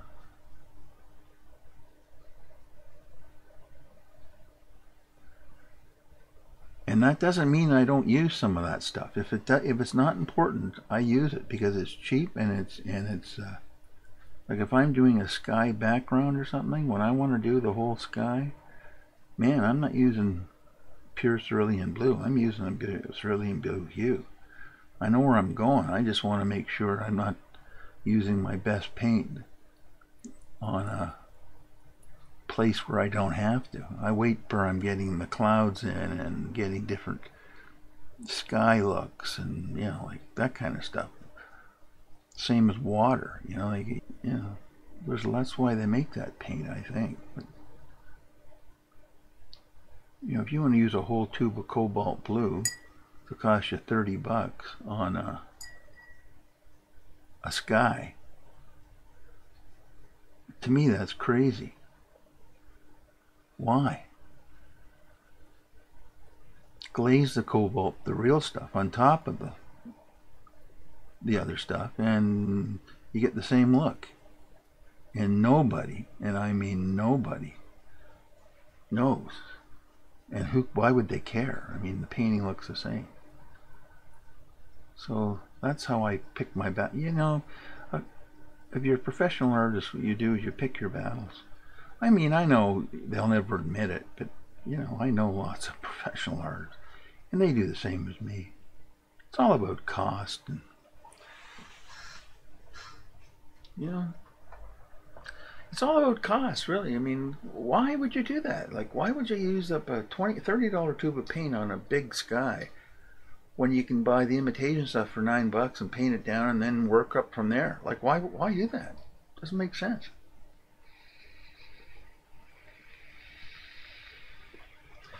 Doesn't make sense to me, anyway. Now, if I'm doing... Now, in saying that, remember, don't broadcast it everywhere. Don't give away your little secret, so to speak, because nobody will ever know except you.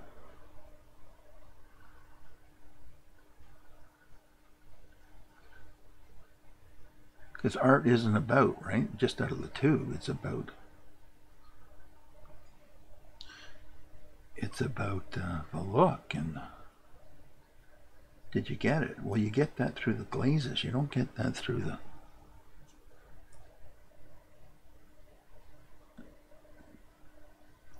the first go round, you know.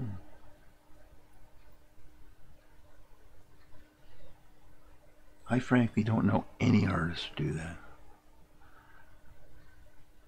And I think the reason is most artists, you know, you don't start off wealthy, you know, like Toulouse-Lautrec. You don't start out that way. You start out poor as a church mouse. And what you do is you economize where you can. I mean, I've had a theory for years that a lot of Van Gogh,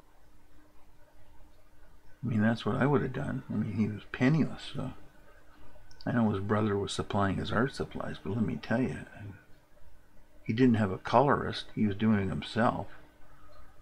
So I don't think he was even trained to do that kind of stuff. So his solution was broad strokes. And wow, he was right. It worked. Worked like a charm.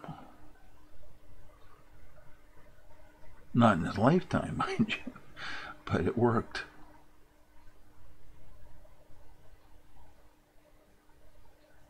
Because it wasn't until late in the day that you know, tube paint came out. You needed a colorist, and if you're doing it yourself, well, your pigments were everything. And if you had good pigments, you can make top quality paint. And that's when you get to guys like Vermeer, right? Nobody can figure out how the hell he could afford being a guy with 13 kids.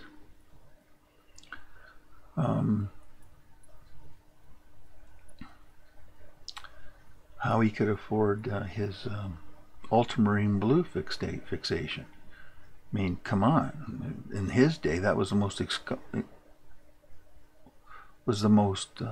expensive color out there. And he used it exclusively. Now, it really shows in his work because he knew what he was doing. But not every artist was using that. They couldn't afford it.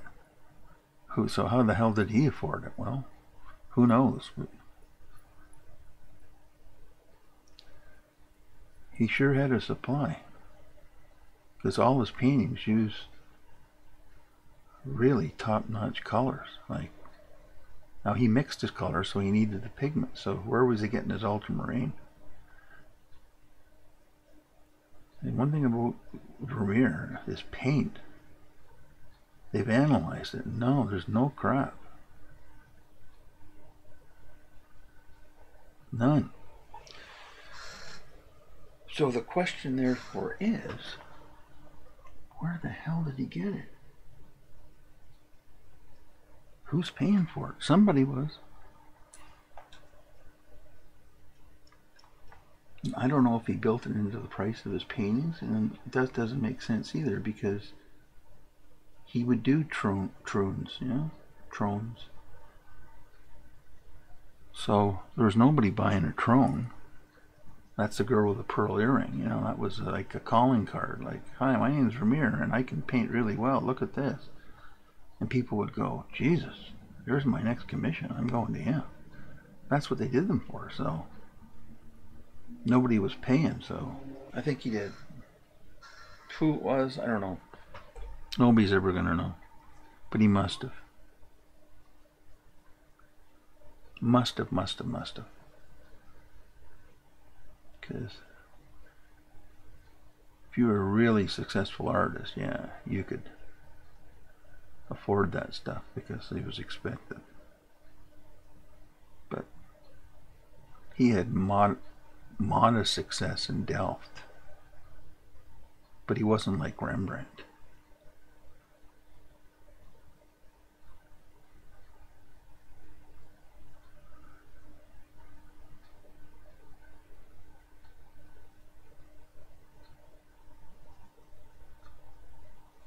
Today, you can get paint at a fraction of the price those guys paid for it. I mean, comparatively speaking. Fraction. Like ultramarine blue, I mean, to get the real stuff's about 30 bucks a tube. But, you know, that's not going to break the bank. But in his day, oh my God. Comparatively speaking, it was just huge cost and expense.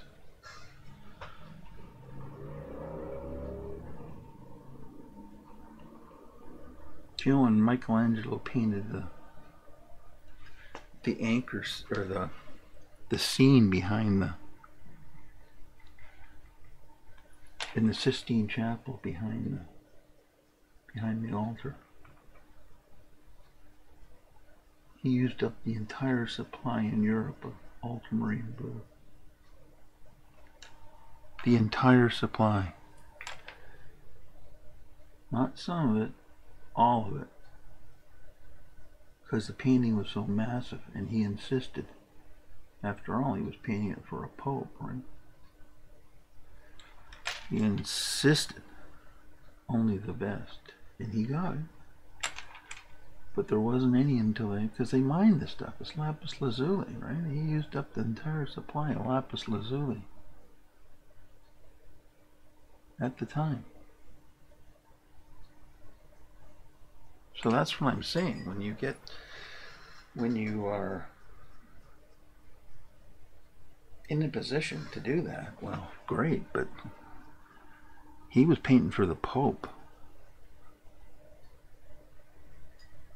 Vermeer wasn't painting for no Pope, let me tell you. In fact, the Pope wouldn't have been welcome in Delft. God, no.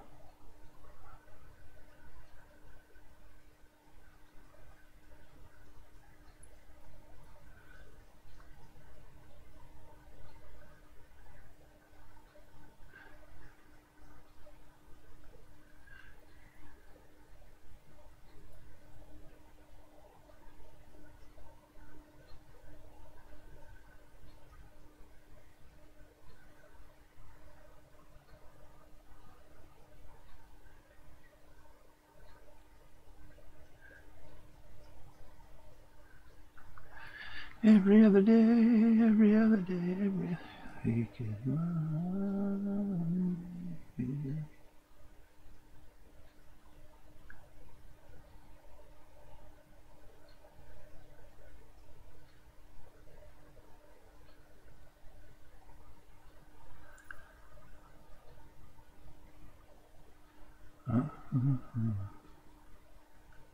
So good to me. Have you tried ordering from Hobby Lobby, assuming they ship products? I got mine for $12.99 US.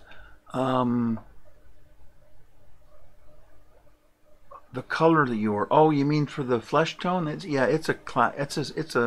a class 1 color, I believe. Or not class, series. Oh God, they even got 1As. Where's it for? Come on, where are you? Okay, I'm just looking at one right now. But a series 3 Quinderstone Magenta. It's probably around 20 some odd bucks, 20 some. But if you buy like a cerulean blue,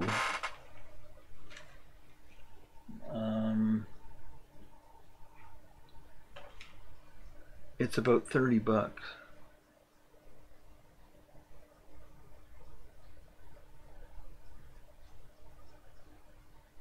And so is Quinn Burnt Orange.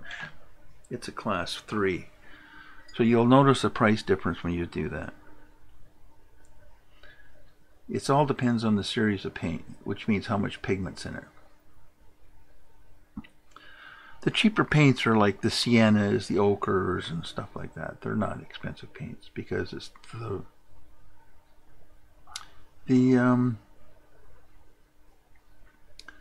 raw material to make them isn't expensive. You know, sienna is from Italy, right? And the town of Siena is where the color was originally came from. earth tones aren't by and large expensive to buy. But if you want to buy a cad red, a Series 4 cad red,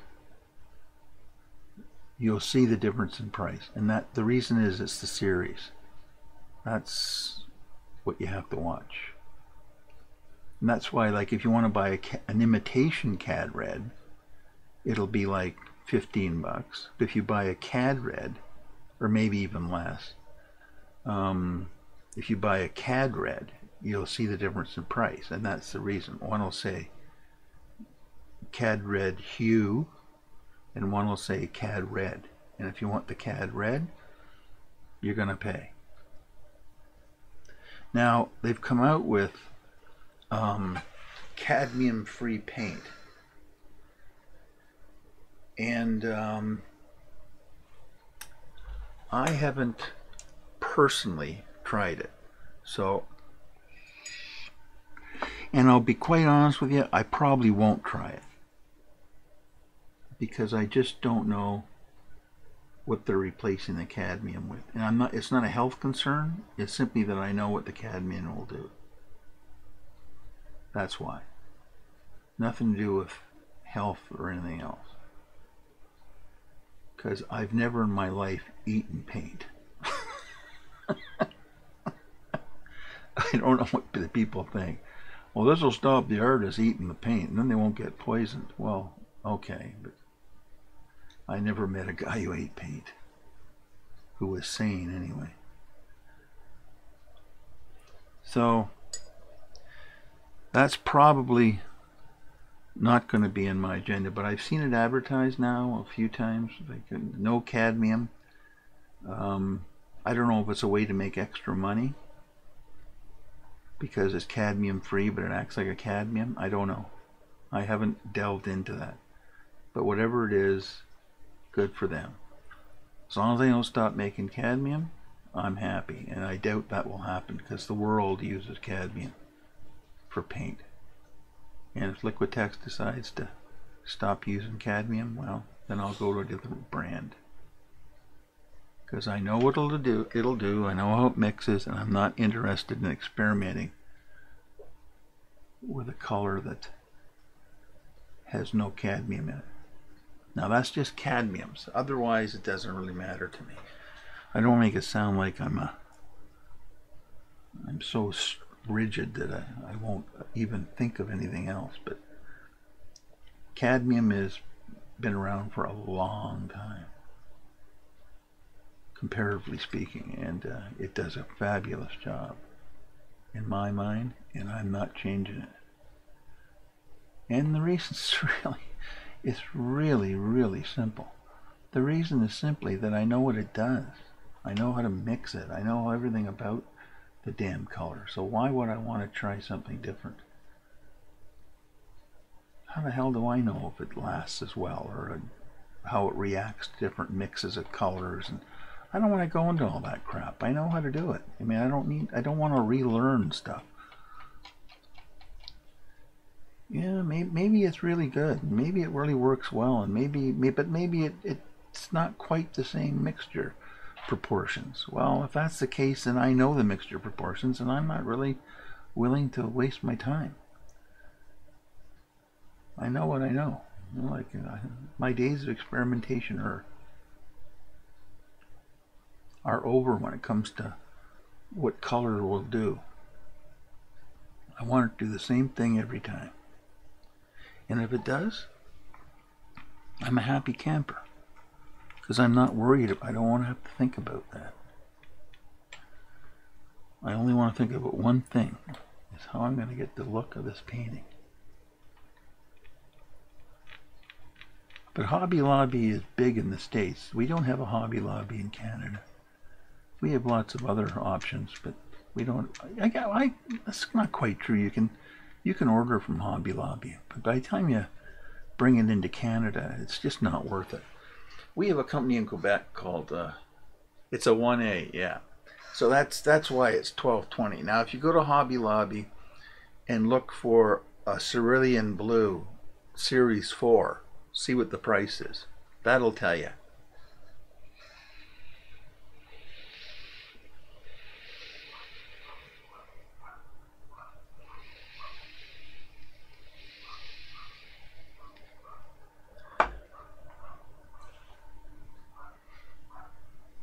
I don't know what it is, but it won't be 12 bucks.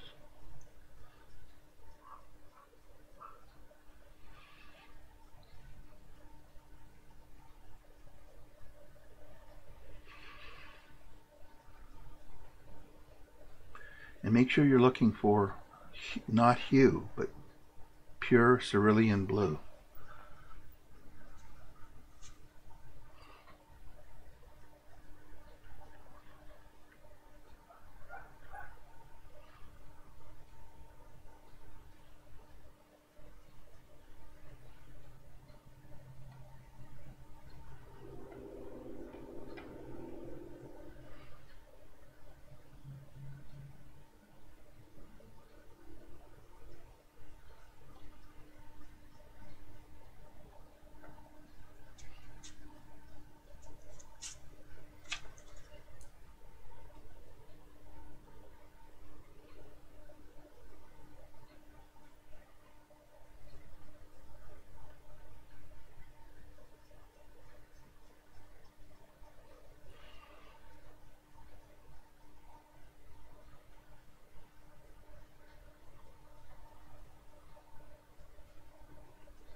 Ah, there you go. So see the difference in price?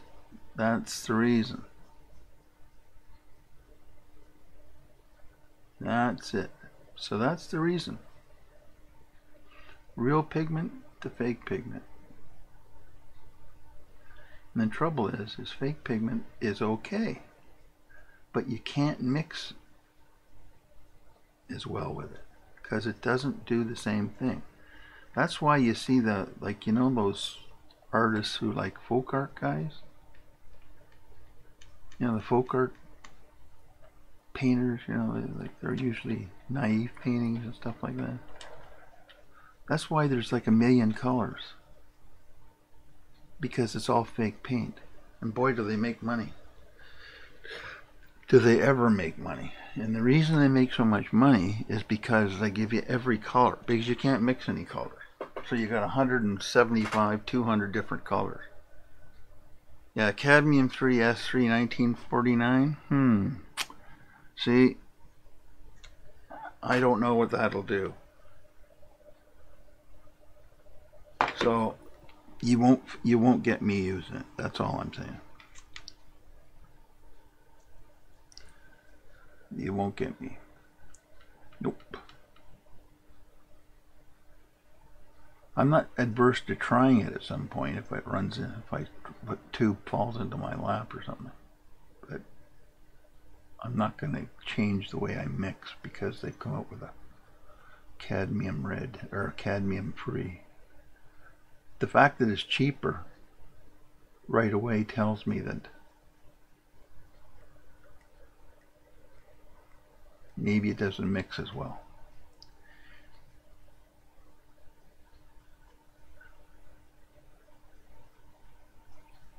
You know, I know guys who still get their paint the old-fashioned way. You know, they have it made. There's a place in Toronto that will make you paint if you're an oil painter. They will make it for you, just like they did years and years ago. I've never done it, as I really don't need to do it, but there are people really particular about their paint. And they do it. And it's expensive, but you can get it done. It's not like it's unheard of.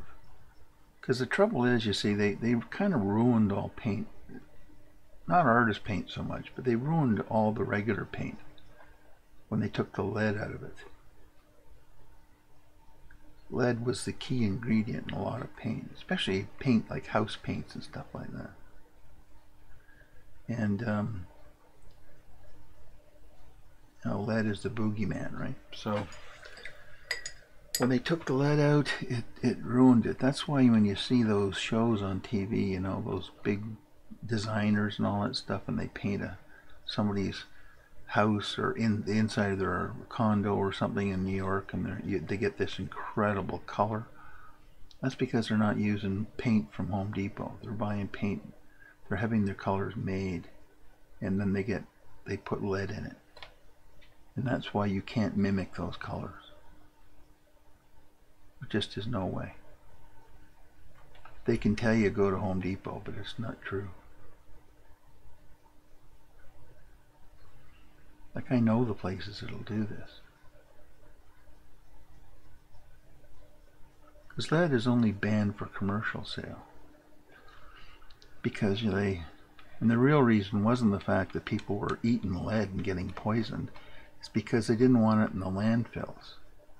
That's the real reason for it. And I understand that, but they could have left some options. There are some stuff you still can buy with lead in it, but not very much. And then you're not supposed to put it in, if you throw it out or anything like that, put it in certain places, and oh God, who knows. It's it's paranoia, and then people buy into the paranoia. Oh my God, there's lead. Yeah, that's what it is. But about the folk art, that is the biggest racket going. I mean, that paint costs nothing to make because it's all fake, and they do every single color so people don't have to mix anything. And but well, mind you, I guess there's places you can get it pretty cheap, but I've seen it so cheap that it's. But never use that stuff. It's just, especially acrylic. Oh my God, just junk.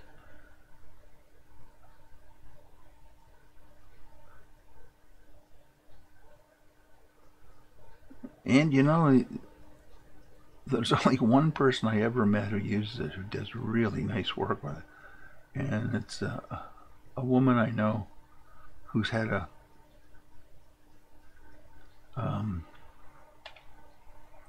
she's got a contract to put out a calendar every year and she paints 12 cats, 12 different cats, and she doesn't know how to mix color, and she uses that stuff, and my God, she's good at it.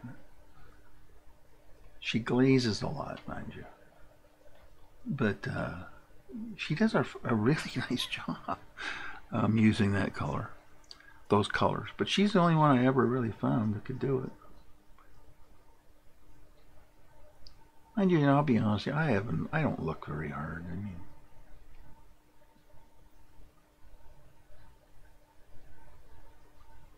there's not many artists modern artists I really follow. There's some guys, not many.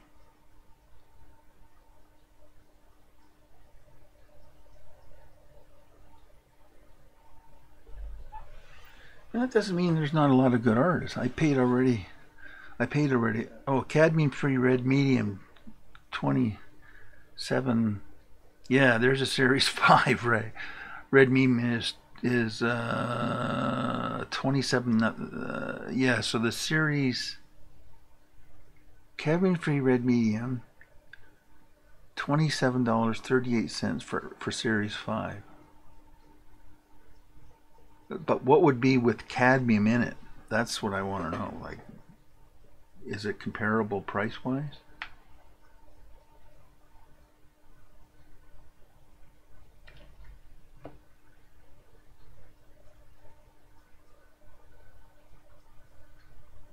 That's right. I don't know. Well, don't worry about it. I'm just giving you my bias. I haven't used the stuff. Like it's not as if there's anything wrong with it. Don't get me wrong. I haven't even tried it, so I can't tell you. It's just that for my painting, I'm not going to do it because I can't be bothered figuring out anything except what I've already figured out. So if you figure it out and it works real good, fine, but keep buying it. Don't worry about it. It's just that I know what CAD will do, and I'm not interested in experimenting anymore. I've experimented enough for 10 people. Just to get so I can get an oil look with acrylics was hard enough. Because it's some pretty exotic colors I'm using, right? So to get that look, and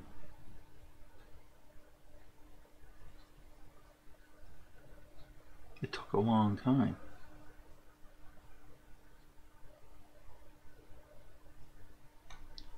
And it would kind of be like, for me, it would kind of be like going over ground I've already gone over. So I'm really not in the mood for more experimentation with a new color that I know I already can do, like I already can use. That's really what it comes down to. But don't get me wrong, I've never tried it, so I can't tell you if it's good or bad or indifferent. I have no idea. None. Zero. I just saw it out there, and I just know that I won't be buying it.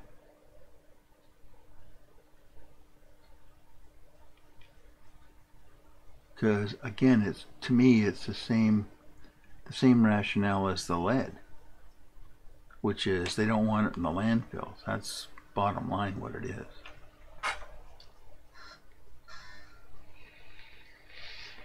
Which is fine, but I mean, for me, the amount of cadmium red I'm using, like, come on, it's not that I'm not filling up a landfill.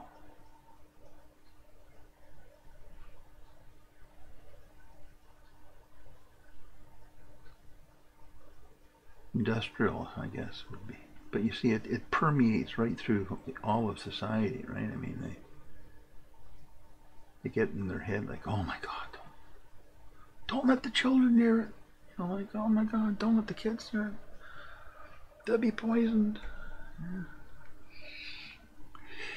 Yep.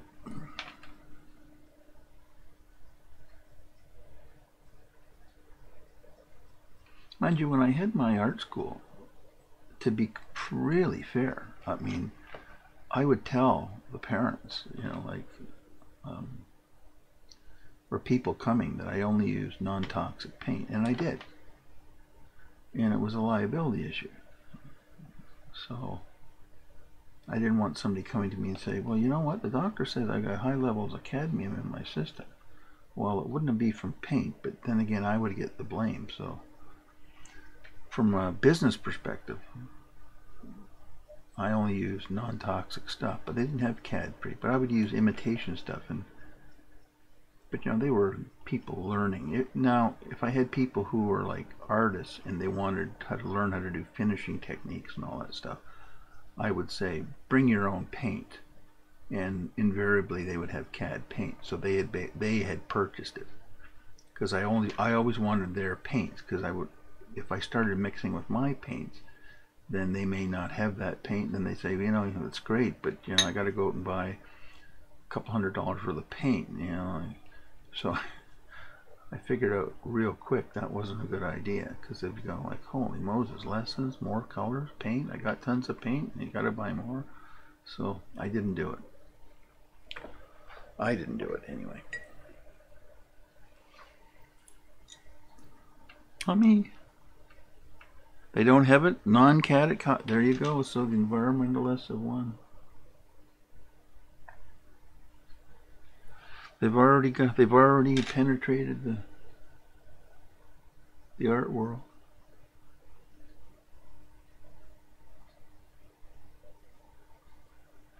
So the minute I hear that they're going to start removing cadmium from paint, all paint, then I'll go out and I'll buy 50 tubes of this stuff, so it'll last me for years and years and years. I've done that before, not with paint, but with paper. When they stopped making Grumbacher paper for pencils, like I bought 200 pads, and I still have some. I used a lot, but I still have some. was the best paper for pencils that I ever found. I couldn't believe it when they stopped making it. I went, oh my God. It's like the best product you have, but you're stopping making it? Heads up from the rep, and I went, oh, okay. They said, find me everywhere you tell me where to look, who's got a stock, I'm going to go in and I'll buy it. And I did.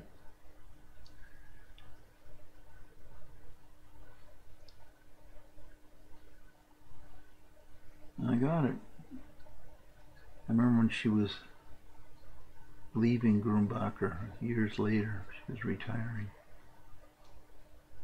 She came and saw me and said, oh, I'm retiring, and it's been a great run, Paul, and thanks very much for all your help and doing demos for me when I needed it and all that stuff. I went, no problem. And she said, here, I brought you something as a going away present. I said, really? Said, oh, thanks. And she opened up her trunk of her car, went out to her car, opened the trunk. She had about 20 pads of paper, Grumbacher paper for pencils. I couldn't believe it. I went, oh, Paul, thank you. You sweetheart, you. Oh, God. As I raved about that product for years, I said, oh, my God. It's so good.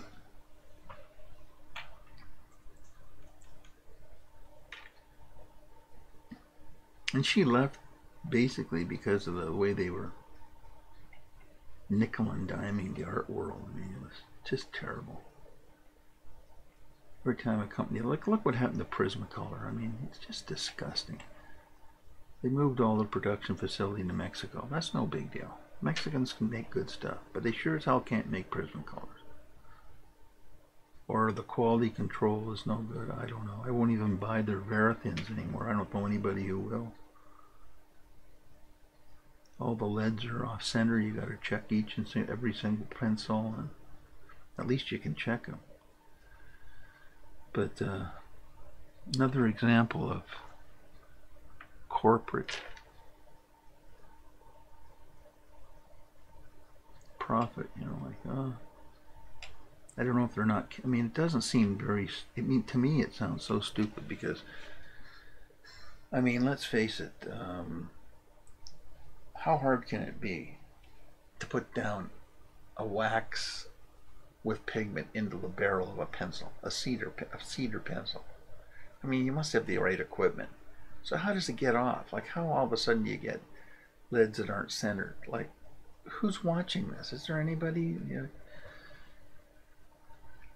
it just amazes me. And you know, I did all the other artists did. I wrote them letters, nothing. No comment. So they know.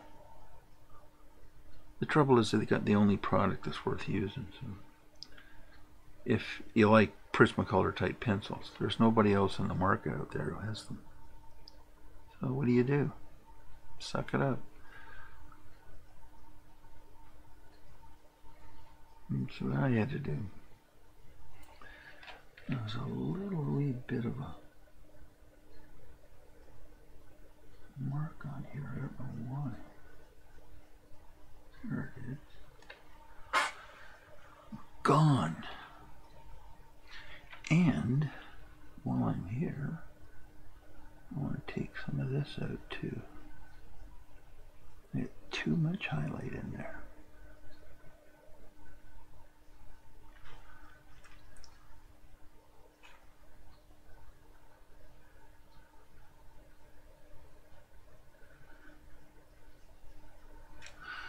I was looking up at close up and I went, hey, too much.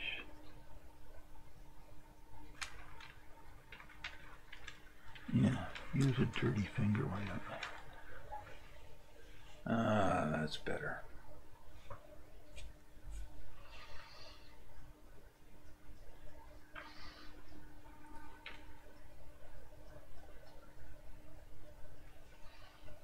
What the hell is that? Oh God, okay. There we go.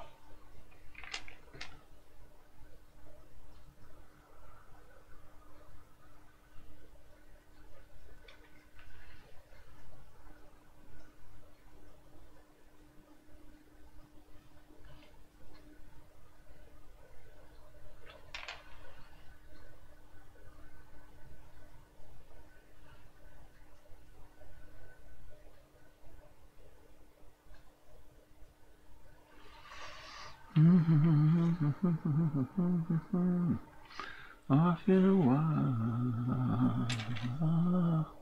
Monday, Monday.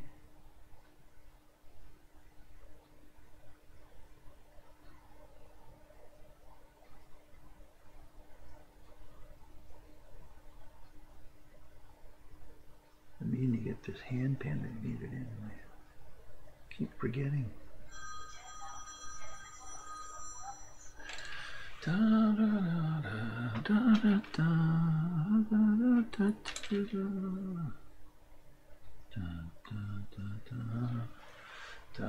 da, da, da, da. And down here, I didn't quite get the toe the way I wanted.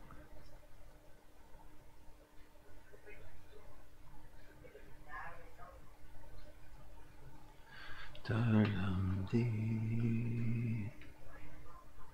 Dee-dee-dee-dee. Dee-dee-dee-dee.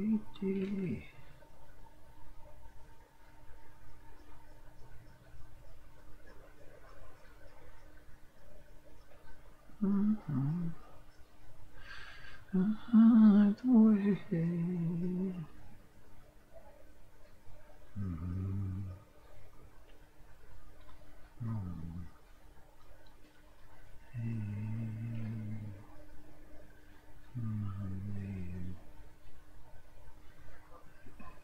With me.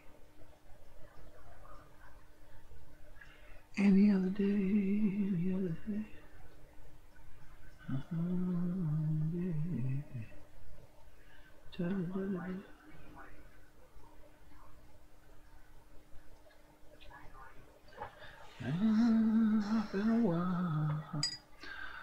It's been fun, but I must call it a night. It's 11 o'clock. 3 hours. My eyeballs start to go, hey, what are you doing?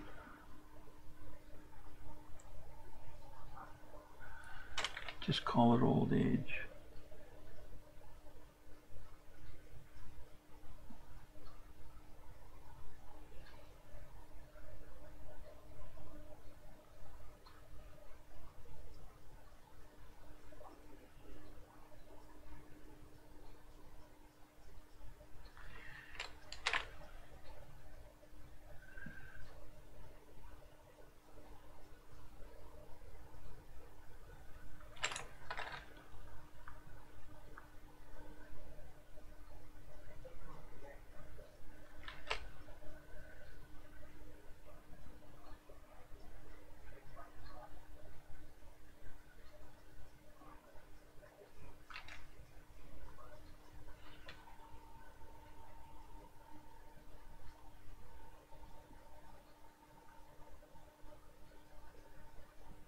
Little tricks we're playing here.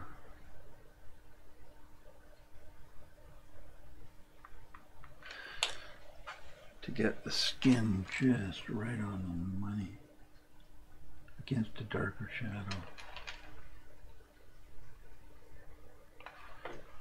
Little thing, just little thing.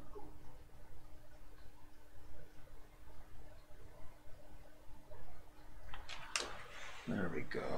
Okay. We'll do it for today, alrighty. Let me do it.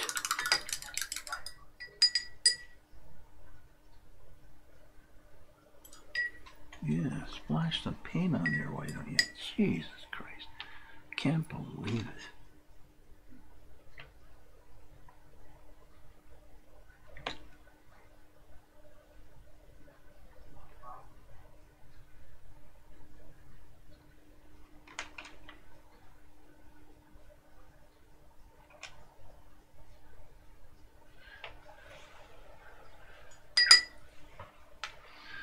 One thing leads to another. That's what they say. And that's exactly what's going on. One thing leads to another. And you gotta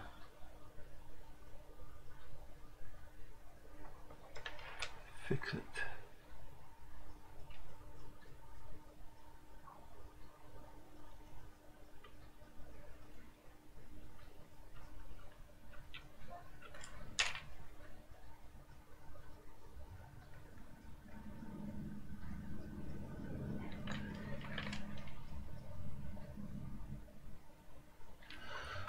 that's it for tonight. I'm seeing double lines now. However, we shall carry on probably tomorrow. I would think. She's looking good. The drape going in behind her, okay. Skin looks good.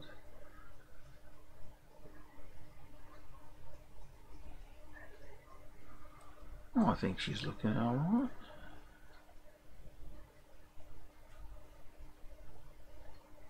There we go. I think it looks alright.